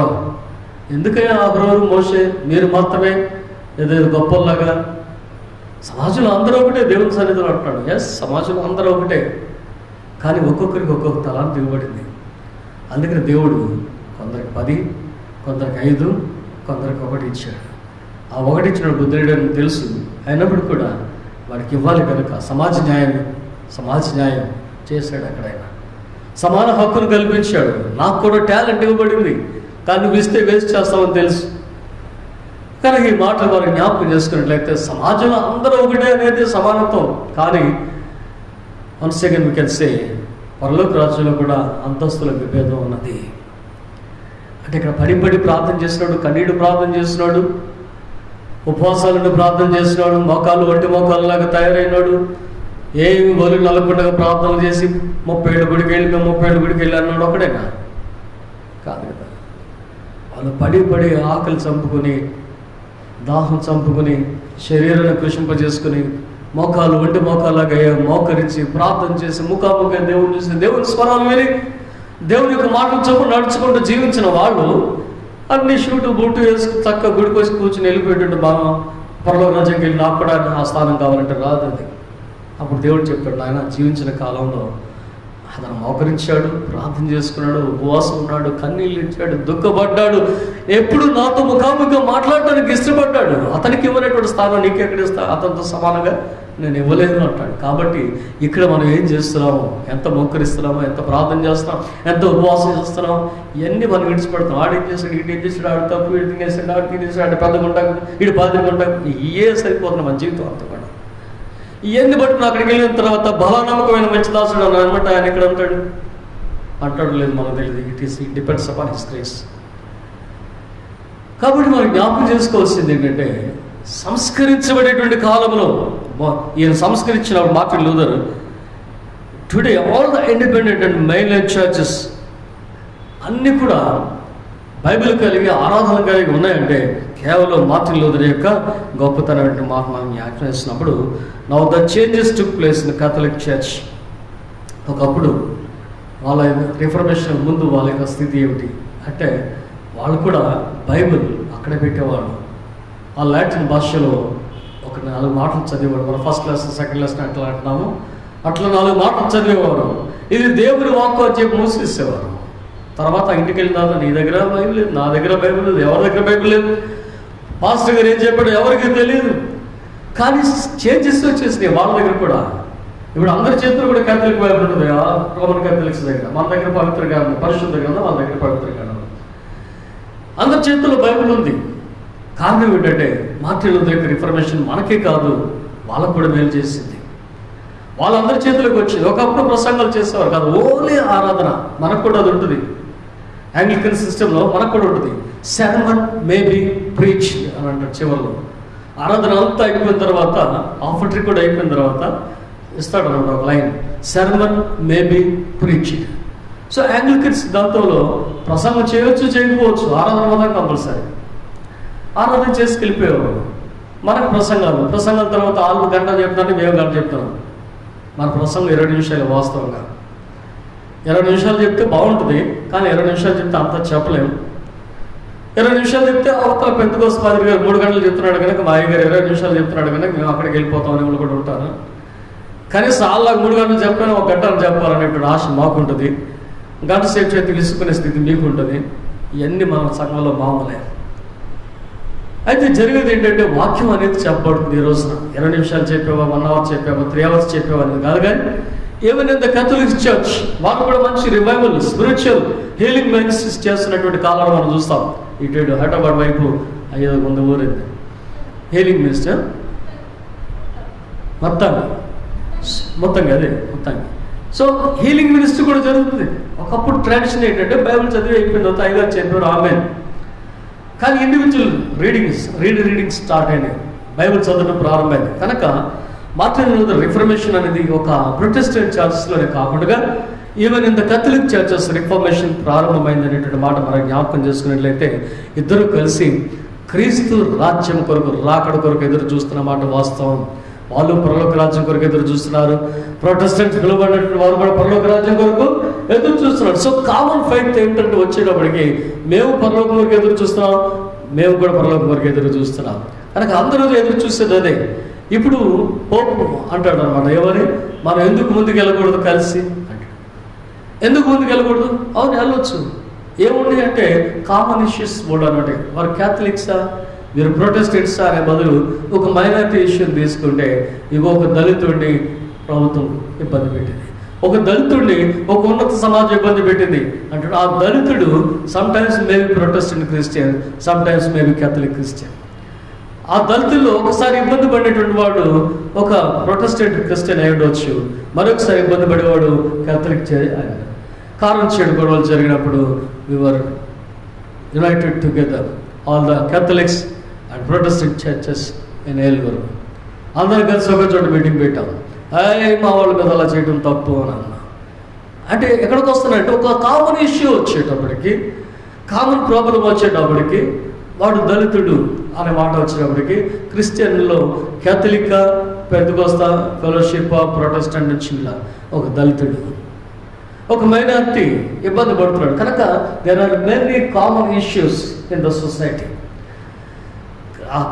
ఆర్సీఎంలకి ఉంటుంది ఆ కామన్ ఇష్యూ, ప్రొటెస్టెంట్స్కి ఉంటుంది. కాబట్టి పోప్ దగ్గర నుంచి వచ్చిన వర్తమానం 1960s స్టార్ట్ అయినటువంటి విధానం మనం చూస్తే ఎందుకు కామన్ ఇష్యూస్ కొరకు మనం కలిసి వెళ్ళకూడదు? మన ఫెయిత్ ఒకటి, అందరూ పరలోక రాజ్యం కొరకు ఎదురు చూస్తున్నాం, అందరికీ సమస్యలు వస్తున్నాయి. కనుక సోషల్గానైనా సాంఘికంగానైనా మనం కామన్ వారు కలిసి ఉండలేమా అనేటువంటి ఆలోచన వారిలో వచ్చింది. రెండవ పాట మనం చూసినప్పుడు ఇక్కడ ప్రకటన గ్రంథంలోంచి ఇవ్వబడినటువంటి ఆ మాట, ప్రకటన గ్రంథం 2వ అధ్యాయంలో 7 సంఘాల గురించి మాట్లాడుతూ ఎఫెసు సంఘమును గురించి దాని వర్తమానాన్ని ఈరోజు మనం ధ్యానించబోతున్నాం. ఎఫెసు సంఘం గురించి దేవుడు మాట్లాడుతూ ఇచ్చినటువంటి దర్శనం ఇవన్నీ కూడా ఒకసారి మరలా మనం ఆలోచన చేస్తున్నాం. 2వ అధ్యాయం, ప్రకటన గ్రంథం 2వ అధ్యాయం 1వ వచనం చూడండి ఒకసారి. ఎఫెసులో ఉన్న సంఘపు దూతకు ఈలాగున వ్రాయుము, 7 నక్షత్రములు తన కుడి చేత పట్టుకొని 7 దీపస్తంభముల మీద సంచరించేవాడు చెప్పు సంగతులేమనగా, నీ క్రియలను, నీ కష్టమును, నీ సహనమును నేను ఎరుగుదును. నీ క్రియలు, నీ కష్టం, నీ సహనం నేను ఎరుగుదును అంటాడు. కనుక ఏం తెలుసు దేవుడికి అంటే ఏమి ఇబ్బందులు పడుతున్నామో అవన్నీ తెలుసు అండి దేవుడికి. God knows our lives. తిండి లేక బాధపడుతున్నామా, అనారోగ్యంతో బాధపడుతున్నామా, అధికారులు దుర్వినియోగం చేస్తున్నందువల్ల ఇతరులు మనం నష్టపోతున్నామా, ఏ పరిస్థితులు మనం బాధపడుతున్నామా అనేది దేవుడికి తెలుసు. సంఘాన్ని చూశాడు. ఇక్కడ ఉన్నటువంటి 7 సంఘాలు కూడా మనలో ఉన్నటువంటి 7 సంఘాలకు సాదృశ్యం. సార్వత్రిక సంఘం అంటాం, హోలీ కేథలిక్ చర్చ్. ఇది 7 భాగాలు చేయబడుతుంది. వారిలో 7 విశ్వాసాలు ఉన్నాయి. ఇందాక నేను చెప్పా అందరూ సమానం కాదంటే అందరూ సమానమే. ఇక్కడ 7 భాగాలు చేయబడింది సంఘం. ఒకరు ఏ స్థాయిలో ఉంటారు? ఎఫెసు స్థాయిలో ఉంటారు. ఒకరు పెర్గమం స్థాయిలో ఉంటారు, ఇంకొకరు తీర్థార స్థాయిలో ఉంటారు, ఇంకొకరు లౌదోకియ స్థాయిలో ఉంటారు. కనుక నీ లక్షణం ఏంటి అనేది మన ఆరాధన, మన విశ్వాసం, ఇవన్నీ కూడా దేవుడు పోల్చుకుని మీ సంఘం దేనికి సమానం, దేనితో సమాధానం, దేనితో ఈక్వల్ అనేటువంటి మాట ఆలోచన చేసుకోవచ్చు. కానీ ఇక్కడ ఒక సంఘపు స్థాయిని దేవుడు చూపిస్తున్నాడు. ఏమంటాడు? మీకు తన కుడి చేత పట్టుకుని 7 దీపస్తంభముల మధ్య సంచరించి వాడు చెప్పుతాను, నీ క్రియలు, నీ కష్టము, నీ సహనం నేను ఎరుగుదును. కనుక ఈ చరిత్రలో దీని స్థానం ఏంటంటే ఏషియా మైనర్ అనేటువంటి ప్రాంతం ఉంది. ఆ ఏషియా మైనర్లో దాదాపు 7 సంఘాలు అక్కడ స్థాపించబడ్డాయి. ఈ ఏషియా మైనర్ పౌలు కూడా ఒకసారి పరిశుద్ధాత్మ దేవుడు చెప్తున్నాడు, ఏషియాకు వెళ్ళొద్దు అని దేవుడు చెప్పాడు అని అంటాడు. It is not Asia the continent but minor Asia. ఆ చిన్న ఆసియా అని పిలువబడుతున్న ప్రాంతానికి, ఈ 7 సంఘాల ప్రాంతానికి వెళ్ళొద్దని దేవుడు ఒకసారి చెప్పాడు. దాన్ని ఒక ఆయన తీసుకుని హైలైట్ చేస్తున్నాడు. ఏమనంటే వాళ్ళ బైబిల్లోనే ఉంది ఆసియాకి వెళ్ళొద్దని. వీళ్ళు ఆసియా దేశాల్లో తిరిగి స్వార్థ ప్రకటించారు. వాళ్ళ బైబిల్లోనే చెప్పారు ఆసియాకి వెళ్ళొద్దని, కానీ వీళ్ళు ఆసియా దేశాలు తిరిగి స్వార్థ ప్రకటించారని దాన్ని అడ్డంగా తీసుకొచ్చాడు అనమాట. So he doesn't know the difference between Asia and minor Asia. ఈ ప్రాంతాన్ని చిన్న ఏషియాగా పిలువబడుతున్న ప్రాంతంలో ఉన్నటువంటి సంఘాలకు ఇప్పుడే నీవు వెళ్ళొద్దయా అన్నాడు. పరిశుద్ధాత్మదేవుడు కొన్నిసార్లు పౌలును కొన్ని చోట్లకు వెళ్ళడానికి అడ్డగించాడు. పరిశుద్ధాత్ముడు మమ్మల్ని అడ్డగించాడు అని అంటాడు. అంటే మనం వెళ్ళాలనుకుంటాం, దేవుని కార్యం మీద, దేవుని కార్యం కదా అనుకుంటాం. కానీ ఇప్పుడు దేవుని కార్యం వెళ్ళేటువంటి సమయం కాదు అది. దేవుడు తన సమయం ముందు పంపెట్టు వాడు, అప్పుడు వెళ్ళినప్పుడు అది విజయవంతం అవుతుంది. అందుకే దేవుడు వద్దన్నాడు. తర్వాత ఆయన ప్రకటించిన కాలం మనం చూస్తాం. అక్కడ పౌలు సంఘాన్ని కట్టాడు. ఆయన వెనకాల అకుల ప్రిస్కిలాలు వెళ్ళారు, వాళ్ళ వెనకాల తిమోతి వెళ్ళాడు. బ్రహ్మాండమైన విశ్వాసం ఎదిగిపోయింది సంఘం. దాన్ని ఫస్ట్ లవ్ అంటాం. ఎంతో ప్రేమ, మొదటి ప్రేమ దేవుడి మీద చూపించేస్తున్నారు. ఇంకేముంది, మాకేం అక్కర్లేదు, అంత దేవుడే, అంత దేవుడే. ఇక అంతా దేవుడు అనేటువంటి స్థాయి నుంచి ఏమైపోతుందంటే సంఘం దినదినో జిగా దేవుడా సర్లే అని స్థాయికి వచ్చేసింది. దేవుడు దాన్ని సహించలేకపోతున్నాడు. నువ్వు ఒకప్పుడు ఎంత ప్రేమ చూపించావు నా మీద, ఇప్పుడు ఎలా జీవిస్తావు? ఆ ప్రేమ లేనటువంటి జీవితం నీలో ఉన్నదని నీ మీద ఒక తప్పు మోపవుతున్నాను అంటున్నాడు దేవుడు కదండి. దేవుడు మెచ్చుకుంటాడు, తప్పులెత్తి చూపిస్తాడు. మెప్పుకోలేదా మనం చూసాం. నీ సహనమును నీ క్రియలను నేను ఎరుగుదును. మన సహనాన్ని దేవుడు చూశాడు. ఇంకేమంటాడు? నీ కష్టమును నీ క్రియలను నీ సహనాన్ని నువ్వు దుష్టులను సహింపలేని వాడివని నేను ఎరిగిన మాట ఉన్నాను అంటాడు. మరి తప్పు ఎందుకు మోపుతున్నావు అంటే తప్పు లేకుండా ఉంటాయి మనలో. ఉంది తప్పు. ఏమిటా తప్పు అంటే మొదటి ప్రేమ స్థాయి తగ్గిపోయింది. దేవుడా అంటే నామినల్గా వెళ్ళిపోతున్నాం, దేవుడా ట్రెడిషనల్గా వెళ్ళిపోతున్నాం.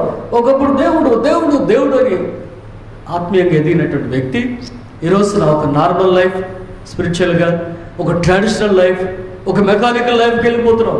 కనుక నీలో ఉన్నటువంటి తప్పును నువ్వు సరి చేసుకోవాలి అని దేవుడు మందలిస్తున్నాడు. ఏమంటాడు చూడండి, నీవు ఏ స్థితి నుండి 4వ వచనం చదవ. ఆయనను మొదట నీకుండిన ప్రేమను నువ్వు వదిలితివి.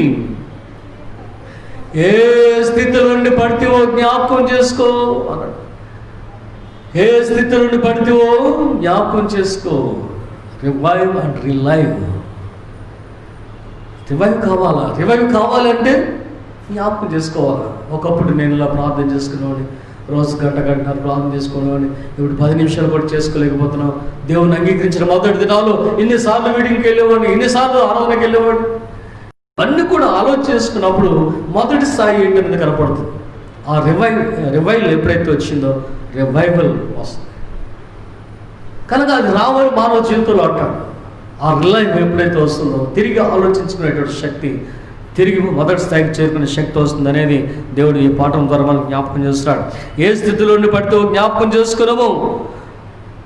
ఏమంటాడు చూడండి తర్వాత, మారు మనసు పొంది ఆ మొదటి క్రియలు చేయము. ఇందాక మనం చెప్పుకున్నాం, రిపెంటెన్స్ అనేది సంఘ జీవితానికి చాలా చాలా అవసరం. కానీ ఈ మారు మనసు పొందాలి అని అంటే నువ్వు దేవుని వాక్యం వినాలి. అందుకని ఏమంటాడు, చెవి గలవాడు వినుగాక.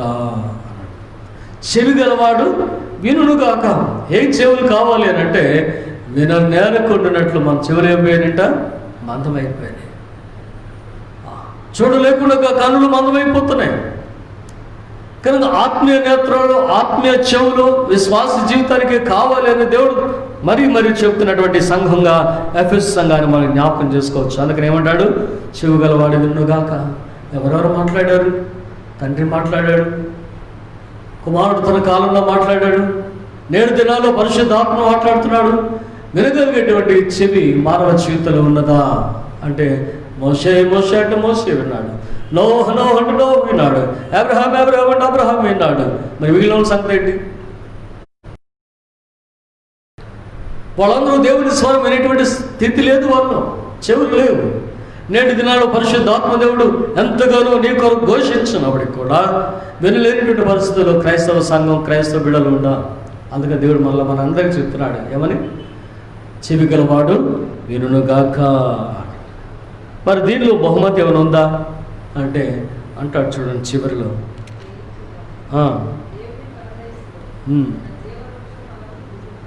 జీవవృక్ష ఫలములు తినేటువంటి స్థితిని దేవుడిస్తున్నాడు.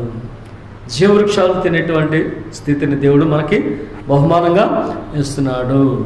ఇది ఈ చర్చ్ వాళ్ళ ఫెయిత్ ఏ కాలం ఉన్నది ఇది అంటే AD 70 నుంచి 170 వరకు తొలి సంఘంలో ఉన్నటువంటి లక్షణాలు ఇవి. తొలి సంఘంలో ఉన్నటువంటి లక్షణాలు ఇవి. ఇప్పుడు మనం వచ్చింది చివరి కాలానికి వచ్చేసాం. సంఘం ఎత్తబడేటువంటి కాలం ఏడవ చర్చ్ కాలంలో ఉన్నాం. ఏడో సంఘం ఏంటిది? ఒకసారి చూడండి, ఏడో సంఘం ఏంటి? లౌదోకియానా? ఏడో సంఘం లౌదోకియా. దాని స్టేజ్ ఏంటి? దేవుడు అంటారు దాన్ని చదగా కానీ రచ్చగా కానీ ఉండంటాడు. అంటే మన స్థితి ఎలా ఉంది ఇప్పుడు? 1900 నుంచి until the coming of Christ second advent ఏమిటి క్రైస్తవ సంఘం యొక్క స్థితి అని అంటే నులివెచ్చనేటువంటి స్థితికి వెళ్ళిపోతున్నారు. చల్లగా లేరు, వెచ్చగా లేరు. అందుకే దేవుడు ఇప్పుడు హెచ్చరిక చేస్తున్నాడు, ఏమనంటే నులివెచ్చని స్థితి కలిగి ఉన్నట్లయితే నేను నా నోటిని నిన్ను గుమ్మి వేయబోతున్నాను అంటాడు. So we are in the stage. ఏ స్టేజ్లో ఉన్నాం? 7వ సంఘ కాలంలో ఉన్నాం. కనుక దానిని మనం జ్ఞాపకం చేసుకుని ప్రభు రాకడ కొరకు సిద్ధపడాలి, తొలి ప్రేమలకు మనం ఎదగాలి అని దేవుడు కోరుకుంటున్నటువంటి స్థితిని మనం జ్ఞాపకం చేసుకున్నట్లయితే రివైవింగ్ అండ్ రిలైవింగ్ అనేది ఒక్కసారి మళ్ళీ మనం చూడవచ్చు. అందుకని ఏమంటే 4వ వచనంలో నీ మొదటి ప్రేమ నుండి నీవు పడిపోతివి. నీ మొదటి ప్రేమ నుండి నీవు పడిపోతివి. So the faith of Ephesians were strongly grounded in the doctrine of love అంటాడు. It is strongly grounded in the doctrine of love. దేని మీద కట్టబడింది నీ సంఘం అంటే ప్రేమ మీద కట్టబడింది అంటాడు. 1 కొరింథీ పత్రిక 11వ అధ్యాయం 1, 2, 3, 4, 5 వచనాలు 3-4 సార్లు రాస్తాడు. ప్రేమ గురించి చివరి వరకు రాస్తాడు అంటాడు. ఆ మొదటి వచ్చి చదవండి ఒకసారి.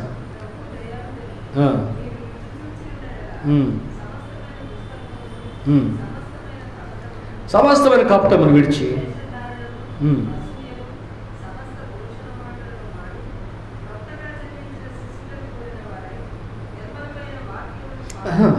ఫస్ట్ కొరింథియన్స్ 13:1 మనుషుల భాషలతోనూ దేవదూతల భాషలతోనూ మాట్లాడినను ప్రేమ లేని వాడినైతే మ్రోగెడు కంచును గనగనలాడు తాళమునై ఉండును అంటాడు. ప్రేమ లేని వాడినైతే పరిశుద్ధాత్మ భాషలో మాట్లాడినప్పుడు కూడా ప్రేమ లేని వాడినైతే ఏమవుతుంది? నేను మ్రోగెడు కంచును తర్వాత 2వ వచనం ప్రవచించు కృపావరం కలిగి కూడా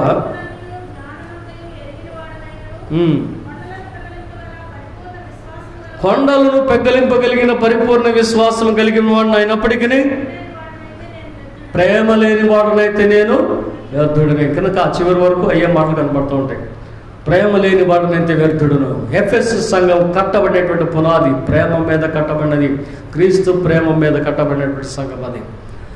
ఈ రోజున ఆ ప్రేమ నుండి దిగజారిపోయినప్పుడు దేవుడు హెచ్చరిస్తూ చూపిస్తున్నటువంటి మార్గాన్ని మనం ఆలోచించవచ్చు. So God wants Ephesus to regain the standards, to reach again to that heights.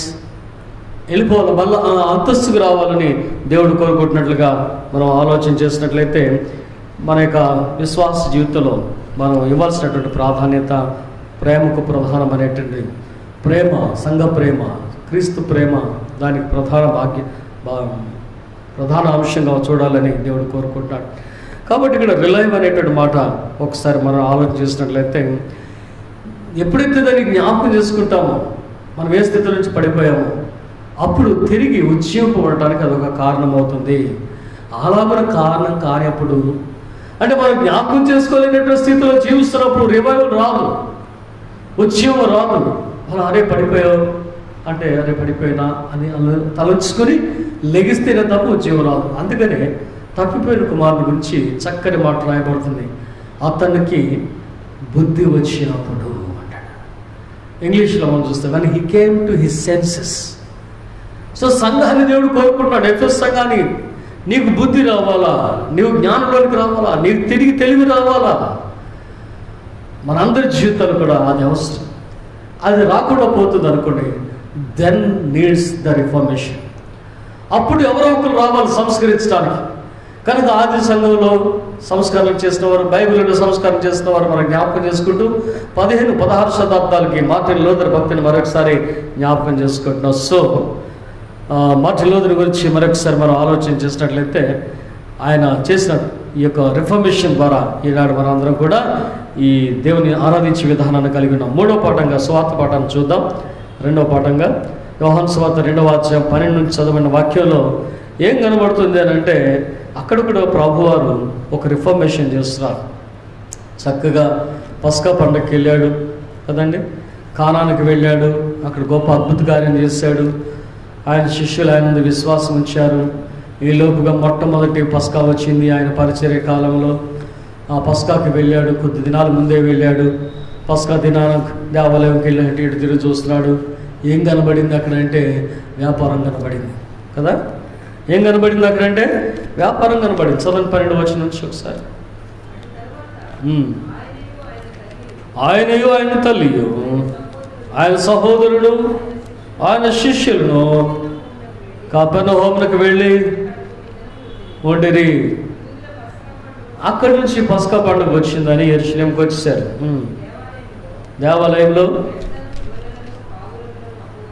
ఎడ్లను, గొర్రెలను, పావురములను అమ్మవారిని, రోగులు మార్చువారిని కూర్చుండే చూచి త్రాళ్ళతో కొరడాలు చేసి గొర్రెలను, ఎడ్లన్నింటిని దేవాలను తోలివేసి రోకలు మార్చువారి యొక్క రోకలు చల్లివేసి వారి బాలలో పడద్రోసి పావురముల వారితో వాటిని తోలేదు. ఎందుకంటే పావురము పరిశుద్ధాత్మకు సూచన కదండి.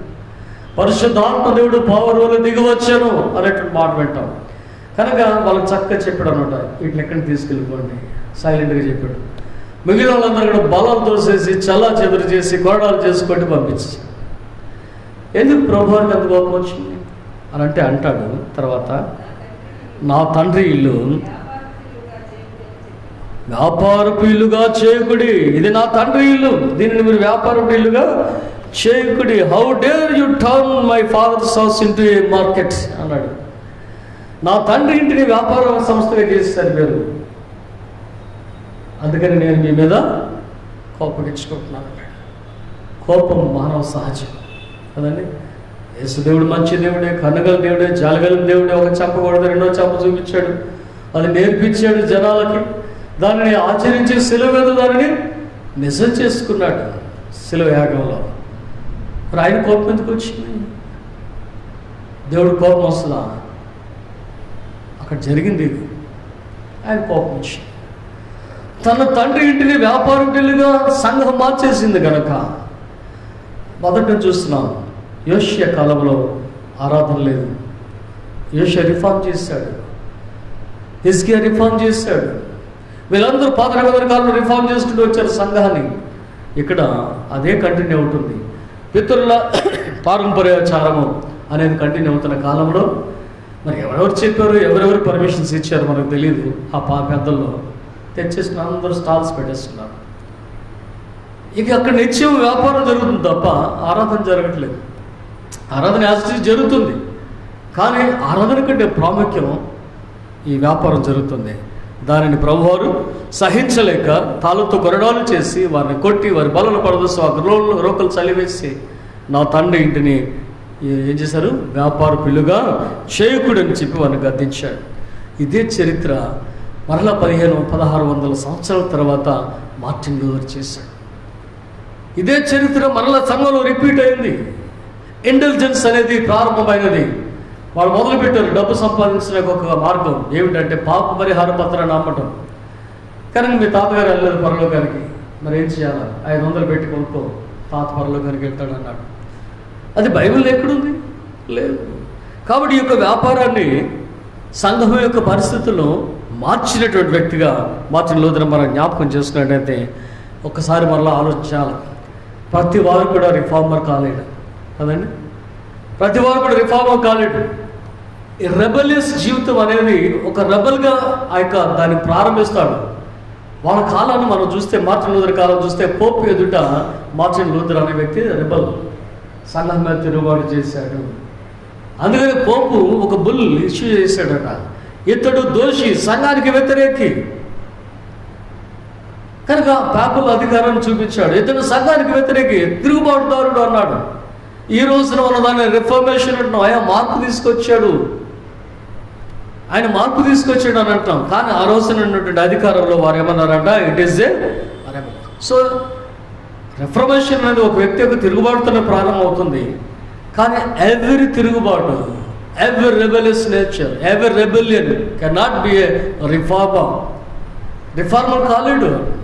అందుకనే గౌరవుని ఉదయకాల్సిన మరొకసారి జ్ఞాపకం చేసుకుందాం.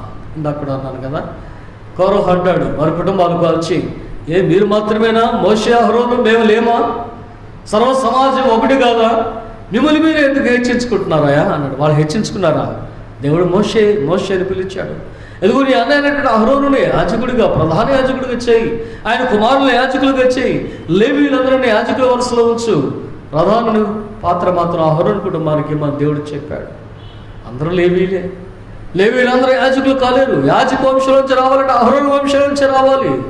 అందుకని అక్కడ ఒక అద్భుతం జరిగింది కదా, తిరుగుబాటు మీద గొప్ప అద్భుతం జరిగింది. కనుక అతడు కూడా తిరుగుబాటు ప్రారంభించాడు. అది దేవుని చిత్తం కాదు. కానీ దేవుని చిత్తం కాకుండా ప్రారంభించిన వారందరూ కూడా తిరుగుబాటుదారులుగానే ఉంటారు. దేవుని చిత్తమై తిరుగుబాటు చేసినటువంటి వాడు he can be a reformer.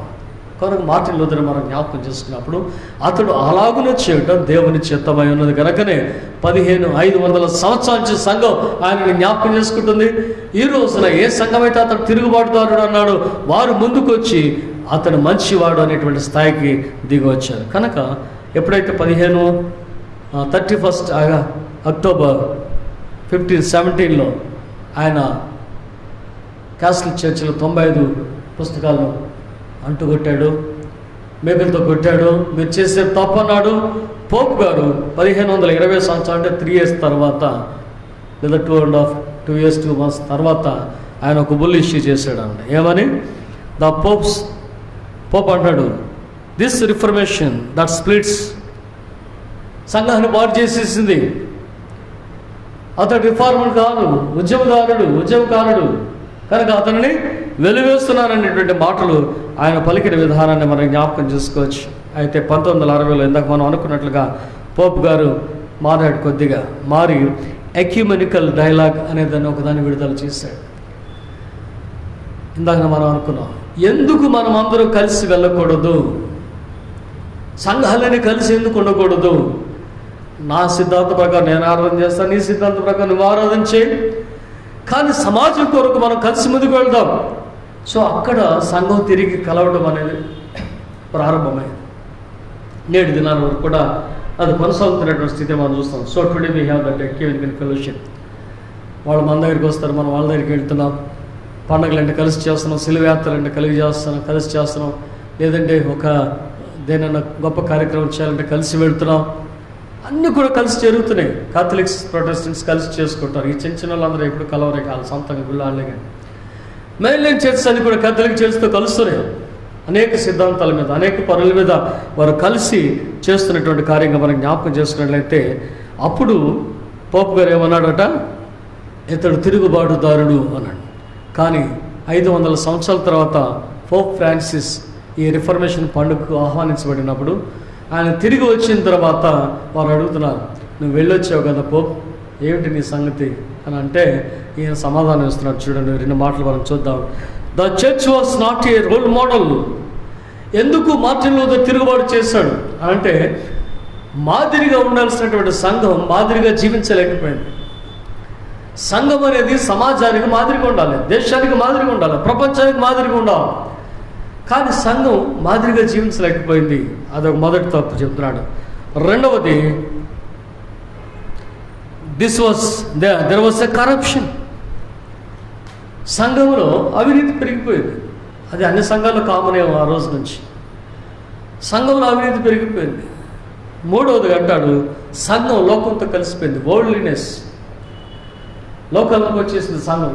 ఒక ప్రత్యేకత ఉండాలి, అంతేగాని మీరు లోకంలో ఉన్నవారే కానీ లోకస్తులు కాదు అంటాడు. మరి లోకస్తులు కాదు, క్రైస్తవ సంఘం లోకంలో ఉంది. అలానే మనం లోకంతో కలిసిపోవడానికి వీలు లేదు. ఆ పేడ బురుగు గురించి చెప్తారు కదా, అది బురదలోంచి వెళ్తుంది, మట్టిలోంచి వెళ్తుంది, పేడలోంచి వెళ్తుంది, బయటకు వస్తుంది. కానీ దానికి పేడ కానీ బురద కానీ అంటుకోదట. అందుకని దాని శరీరం అలా డిజైన్ చేయబడింది. సో క్రీస్తు రక్తంలో కడగబడినటువంటి వాడు లోకంలో వెళుతున్నప్పుడు కూడా లోకం యొక్క మాలిన్యం అంటకూడదు. కానీ సంఘం లోకంతో కలిసిపోయింది. మూడు మాట ఏంటంటే లస్ట్ ఫర్ పవర్. అధికారం కొరకు సంఘం పరుగులెత్తింది.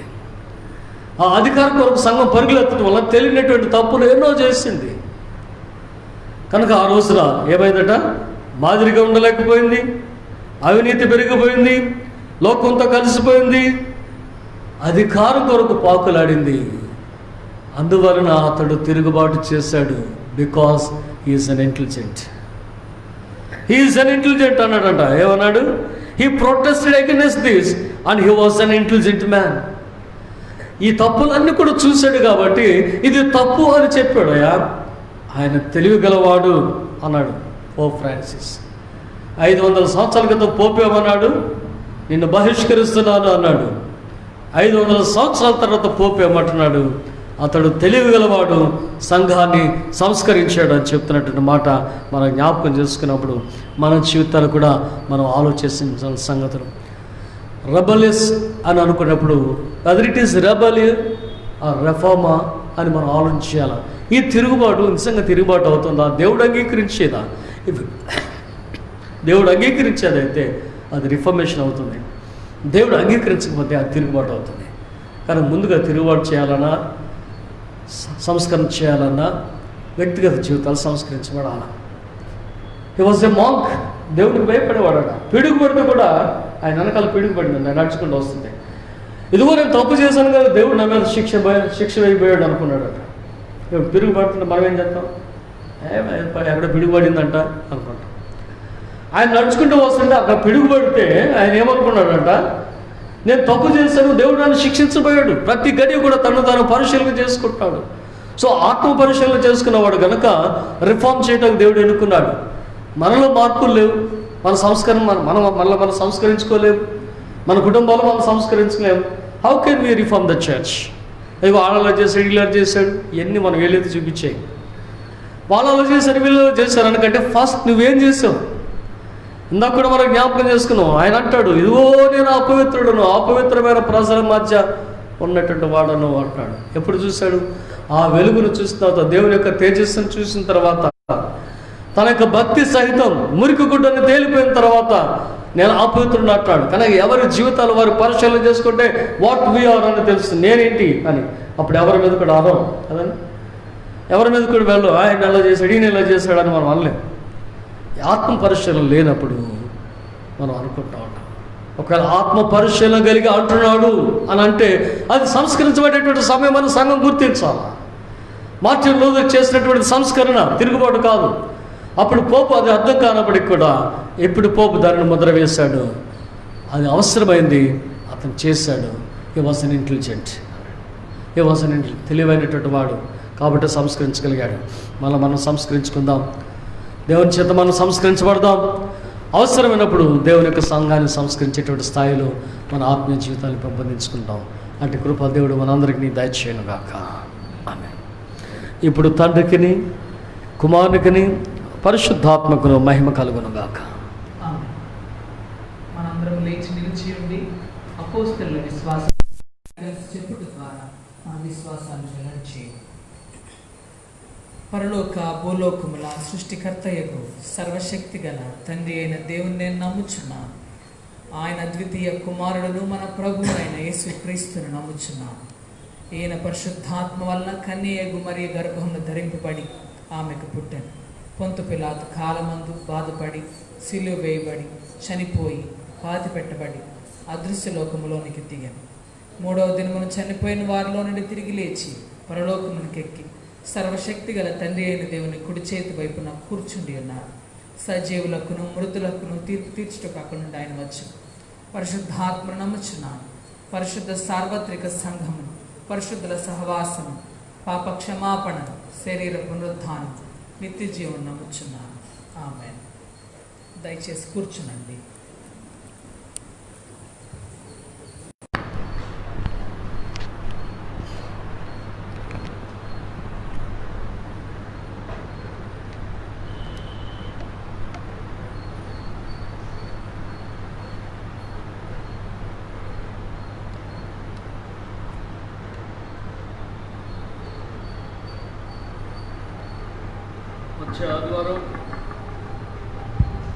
వచ్చే ఆదివారం దేవుని సన్నిధిలో జరుగు ఆరాధన వివరాలు. ఇంగ్లీష్ ఆరాధన పరిశుద్ధ సమాక్త ఆరాధన ఉదయం 7 గంటలకు, తెలుగు ఆరాధన పరిశుద్ధ సమాక్త ఆరాధన ఉదయం 8:30 గంటలకు.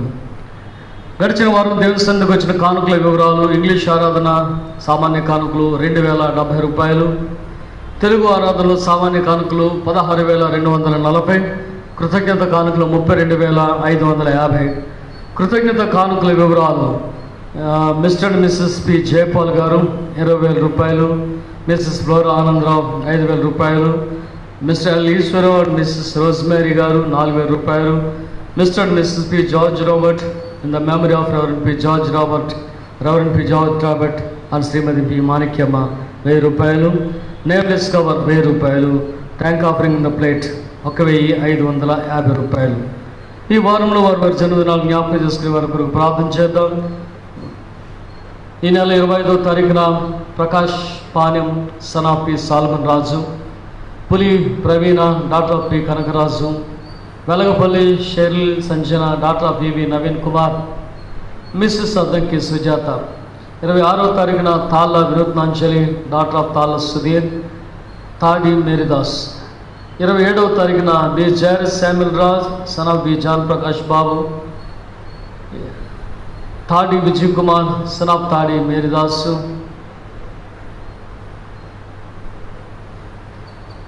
John Oliver Marikanti. 28వ తారీఖున K Sudharani wife of late K Ravi, T Shyam Kumar. 29వ తారీఖున CH Adip Sandesh grand son of Pulla Varakumar, Boddu Tejaswi daughter of B Sudhakar, Gatham Sahithi daughter of G Venkatesh.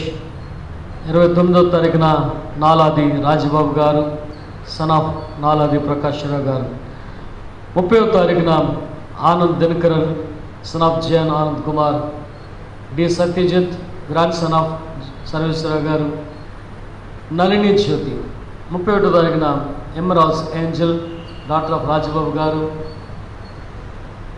K Bhanu Ratnamani daughter of K Solomon Raju garu. వీరు వారి జన్మదినాలు జ్ఞాపకం చేసుకుంటున్నారు. వారి కొరకు చివరిలో చిన్న ప్రార్థన చేద్దాం. మరి first Sunday of November Sunday school సండేగా ఉంది. సండే స్కూల్ సండేగా ఉంది. 15th నవంబర్ గర్ల్ చైల్డ్ సండేగా ఉంది. కనుక ఈ రెండింటిని కలిపి 15th నవంబర్న Sunday school Sunday girl child Sunday కలిపి చేయాలా.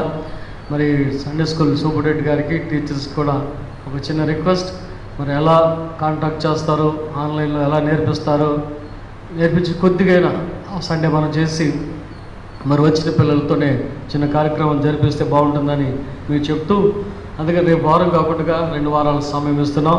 దయచేసి నవంబర్ 15న పిల్లలు వచ్చి కొంచెం కనీసం 1-2 పాటలు పాడి చిన్న కార్యక్రమం జరిగిస్తే వారి ద్వారా చక్కగా ఉంటుంది. కనుక వారిని సిద్ధపరచాలని ప్రభు పేరిట మీకు మనవి చేస్తున్నాను. పాస్టర్ గారు దాన్ని టేకప్ చేయాలని కోరుతున్నాం. క్యాంపస్ క్రూసేడ్ వారు 22వ తారీఖున ఈ బైబిల్ క్వెస్ట్ అనేటువంటి బైబిల్ టెస్ట్ పెడుతున్నారు. ఒకవేళ దానిని రాయాలనేటువంటి వారు మీ పేర్లు వారి దగ్గర ఎన్రోల్ చేసుకోవచ్చు. మన చిన్నయ్య గారికి చెప్తే ఎన్రోల్ చేయిస్తారు. దినవృత్తాంతం గ్రంథం మీద 3 యోహాను పత్రికల మీద, యూదా పత్రిక మీద పాఠాలు ఉంటాయి. అవి చదువుకొని వారు పెట్టేటువంటి పరీక్ష రాసి రాష్ట్ర స్థాయిలో, దేశ స్థాయిలో వారు ఇచ్చేటువంటి బహుమతులు పొందుకోవాల్సిందిగా మీకు మనవి చేస్తున్నాం. ఇది చాలా కాలం నుంచి జరుగుతున్నటువంటి టెస్ట్. ఇది క్యాంపస్ క్రూసేడ్ వరకు కండక్ట్ చేస్తున్నారు అన్ని సంఘాల్లో కూడా. అయితే మనం సెంటర్ మేనేజ్ చేసే అంత స్థాయి మనకు లేదు, అంటే అంత నంబర్ మనకు రాదు. సో ఇక్కడి నుంచి ఎవరైనా ఉంటే ఎక్కడ సెంటర్ ఉంటే అక్కడికి వెళ్ళి రాయాల్సి ఉంటుంది. కనుక దయచేసి మీరు దాన్ని జ్ఞాపకం చేసుకోమని మీకు మనం చేసుకుంటున్నాం. మరి ఒకప్పుడు చాలా ఉధృతంగా ఉంది కనుక మనం కూడా సెంటర్స్ మెయింటైన్ చేస్తాం కొన్ని చర్చెస్లో. కానీ ఇప్పుడు ఆ యొక్క ఉధృతి కొంచెం తగ్గింది కనుక ఇంట్రెస్ట్ ఉన్నటువంటి వారు దీనికి అప్పీర్ అవ్వచ్చు. 2వ దినవృత్తాంత గ్రంథం అంతా 1, 2, 3 యోహాను పత్రికలు, యూదా పత్రిక మీద యొక్క ప్రశ్నలు ఉంటే దాన్ని మీరు గమనించాల్సింది కోరుతూ, ఏదైనా రాయాలి అనుకుంటే చెన్నై గారితో కాంటాక్ట్ చేస్తే వారు క్యాంపస్ క్రూసేడ్కి మనల్ని అటాచ్ చేస్తారు, అక్కడ పరీక్ష రాయవచ్చు. ప్రార్థన చేసుకుందాం. పరిశుద్ధుడా, ప్రేమ కలిగిన తండ్రి, మీ గణనామానికి వందనాలు, స్తుతులు, స్తోత్రాలు చెల్లించున్నాం. ఈ వారంలో వారి జన్మదినాలు జ్ఞాపకం చేసుకునే వారి కొరకు మీకు వందనాలు చెల్లించుకుంటున్నాం. నీ దయ, నీ ప్రేమ, నీ కనికరము, నీ కటాక్షము, నీ ఆత్మదీవెన, నీ సన్నిధి దీవెన మాతో ఉంచి నీ బిడ్డలను మీరు ఆశీర్వించి నూతన దయకిరీటాలు అనుగ్రహింపజేసినందుకు వందనాలు. నూతన ఆత్మ, నూతన బలము, నూతన శక్తితో నింపి మనసాగి విశ్వాసయాత్రలో మరిన్ని దయకిరీటాలు, అనుదిన దీవెనలు పొందుకునే భాగ్యం వారి కొరకు దయచేయమని, వారి వ్యక్తిగత ఆత్మీయ కుటుంబ జీవితంలో రావాల్సిన దీవెనలు ఇమ్మని యేసునామమున వేడుకొంచున్నాం పరమ తండ్రి. ఆమేన్.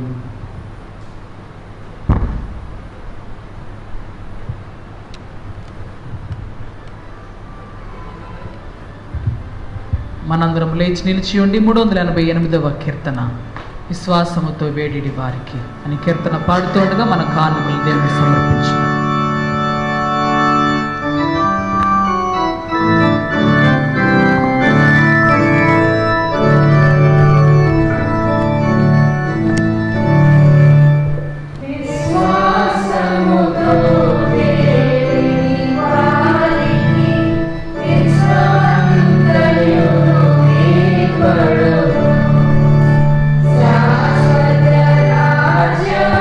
ఈశ్వరుడా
దేవా నీ మంచి వరములకు దాత నీ జన యొక్క కానుకల దయతో అంగీకరించి వీటిని మమ్మను దీవించి లోకమంతటా సమాధానమును దయను విస్తరింపచేయమని మా ప్రభువైన యేసుక్రీస్తు ద్వారా నేను బతిమాలుకొనుచున్నాను.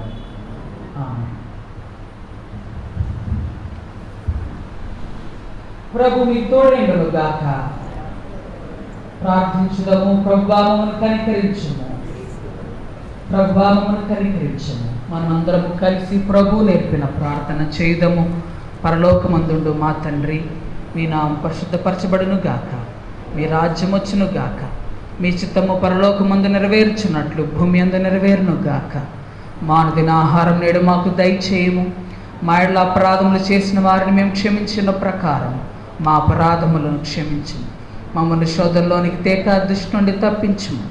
ఎందుకనగా రాజ్యమును శక్తియు మహిమయు నిరంతరము నీవి అయ్యున్నవి. ఆమేన్. ఓ ప్రభువా నీ కృప మాకు కనపరచుము. ఓ ప్రభువా మా పరిపాలకులు నడిపించుము. నీ సేవకులకు నీతిని ధరింపచేయుము. ఓ ప్రభువా నీ జనులను రక్షించుము. ఓ ప్రభువా మా కాలమందు సమాధానము దయచేయుము. ఓ దేవా మా హృదయములను పవిత్రపరచుము. ఈ దినమును కొరకైన సంగ్రహ ప్రార్థన. విశ్వాసమును తిరిగి కనుగొని మరలా జీవించుటకు బలమును ఆశ్రయమునైన దేవా, ఇబ్బందులలో తక్షణ సహాయము చేయువాడవు. దేవుని రాజ్య విలువలను మరోసారి పరిశోధించి స్థిరముగా దేవునికి అనుకూల జీవితము జీవించగలుగుటకు సహాయము చేయుము. నీతి న్యాయముల కొరకైన ఆకలి దప్పులతో విశ్వాసముతో నీ సహవాసములో ఉండగలుగుటకు మాకు సహాయము చేయుము. దీని ద్వారా ఈ విశ్వాస ప్రయాణములో ప్రక్కకు మళ్ళిన వారిని నీ ప్రేమ చేత క్రమపరచగలిగి మేము నడిపించుటకు సహాయము చేయమని నీతోనూ పరిశుద్ధాత్మతోనూ నిత్యము జీవించుచు పరిపాలించుచున్న నీ కుమారుడైన యేసుక్రీస్తు ద్వారా ప్రార్థించుచున్నాము. ఆమేన్. ప్రార్థించుదాము. సమాధానము కొరకైన సంగ్రహ ప్రార్థన. సమాధానకర్తవును ఐక్యమత్య ప్రియుడువైన ఓ దేవా, నిన్ను ఎరుగుటయే మాకు నిత్య జీవము. నిన్ను సేవించుటయే పూర్ణ స్వాతంత్ర్యము. నిజముగా నీ శరణుజొచ్చి ఉన్న వినయ సేవకులమైన మేము ఏ విరోధుల బలమునకు భయపడకుండానట్లు మా శత్రువుల ప్రయత్నములన్నిటి నుండి మమ్మల్ని తప్పించి యేసుక్రీస్తు బలము వల్ల కాపాడము. ఆమేన్. కృప కొరకైన ప్రార్థన. ఓ ప్రభువా మా పరలోకపు తండ్రి, ఈ దినారంభం వరకు మమ్ము క్షేమముగా తెచ్చిన సర్వశక్తి గల నిత్యుడవగు దేవా, నేడు నీ మహాశక్తి చేత మమ్మను కాపాడి మేము ఏ పాపములో పడకుండాను ఏ విధమైన ఉపద్రవములో చిక్కుకొనకుండాను నీ దృష్టికి యుక్తమైనది ఎల్లప్పుడూ చేయులాగున మా పనులను నీ పాలన చేత జరపడినట్లు మా ప్రభు అయిన యేసుక్రీస్తు ద్వారా దయచేయము. ఆమేన్. మహోన్నతుడమైన మా దేవా,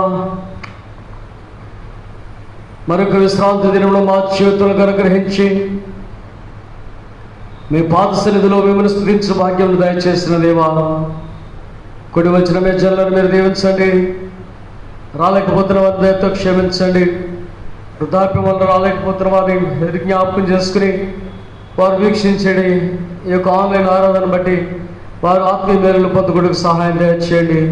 వారికి కావలసిన ఆత్మీయ స్వస్థత, శారీరక స్వస్థత, ఆరోగ్య బలములు మీరు దయచేయమని వేడుకుంటున్నాం.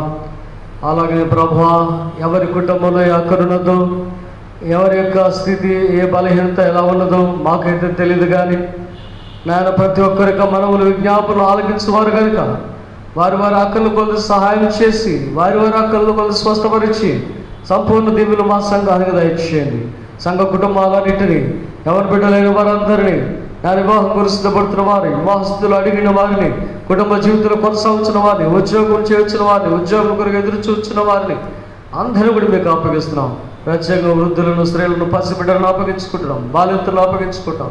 అందరూ కూడా దీవించి సంవత్సరాలు మీరు మహిమ పొందమని నీ దయాప్రేమలకు నిండుగా మెండుగా మా సంఘాన్ని, మా కుటుంబాలను అప్పగిస్తూ మీరే మాతో మమ్మల్ని నడిపించుకుని మరొకసారి సంఘ అక్కరను మా ముందు పండుగ కాలంలోకి రావాల్సిన ప్రతి దీవెన నడిపింపును మా కొరకు దయచేసి సంఘము ఉద్యమం పడినట్టు సహాయం చేయండి నాయన. కోవిడ్ తగ్గుతుందని వింటున్నాం, మరలా రాబోతుందని వింటున్నాం. పరిస్థితులు ఏమో మాకైతే తెలియదు, కానీ సర్వ సృష్టికర్తవు నీవు, సర్వాధికారి నీవు కనుక నీకు అప్పగించుకుంటున్నాం. ఇంతవరకు మమ్మల్ని మా సంఘాన్ని, మా కుటుంబాలను భద్రపరిచారు. ముందు కాలంలో కూడా భద్రపరిచి నడిపించుకుని 2020 క్రిస్మస్ దినాలు మరొకసారి ఆనందంగా మేము నీ అందు ఆనందించే భాగ్యాన్ని మా కొరకు దయచేయమని, కుటుంబాలన్నింటినీ, సంఘం అంతటి మమ్మల్ని అందరినీ ఇదే కూడి వచ్చిన మమ్మల్ని ఆరాధించిన మీ బిడ్డలందరినీ మీకు అప్పగించుకుంటూ యేసు నామమున వేడుకొంచున్నాం పరమ తండ్రి. ఆమేన్. సర్వశక్తి గల దేవా, ఈ సమయం వద్ద మేము ఏకమనస్సుతో నీ గురించి మా సామాన్య ప్రార్థన చేయడానికి మా కృప దయచేసినావు కనుకను, 2-3 నా పేరటు కూడినప్పుడు వారి విన్నపల ప్రకారం దయచేదని మాట ఇచ్చినావు కనుకను, ఓ ప్రభు నీ సేవకులమైన మా కోరికల మీద పోను మాకు తగినట్లు ఇప్పుడు నెరవేర్చి ఇహమందు నీ సత్యమును తెలుసు జ్ఞానమును పరమందు నిత్య జీవను మాకు దయచేయము. ఆమేన్. మన ప్రభు యేసుక్రీస్తు కృపయు, తండ్రి దేవుని ప్రేమయు, పరిశుద్ధాత్మ అన్యోన్య సహవాసం మనకందరికీ తోడై ఉండును గాక.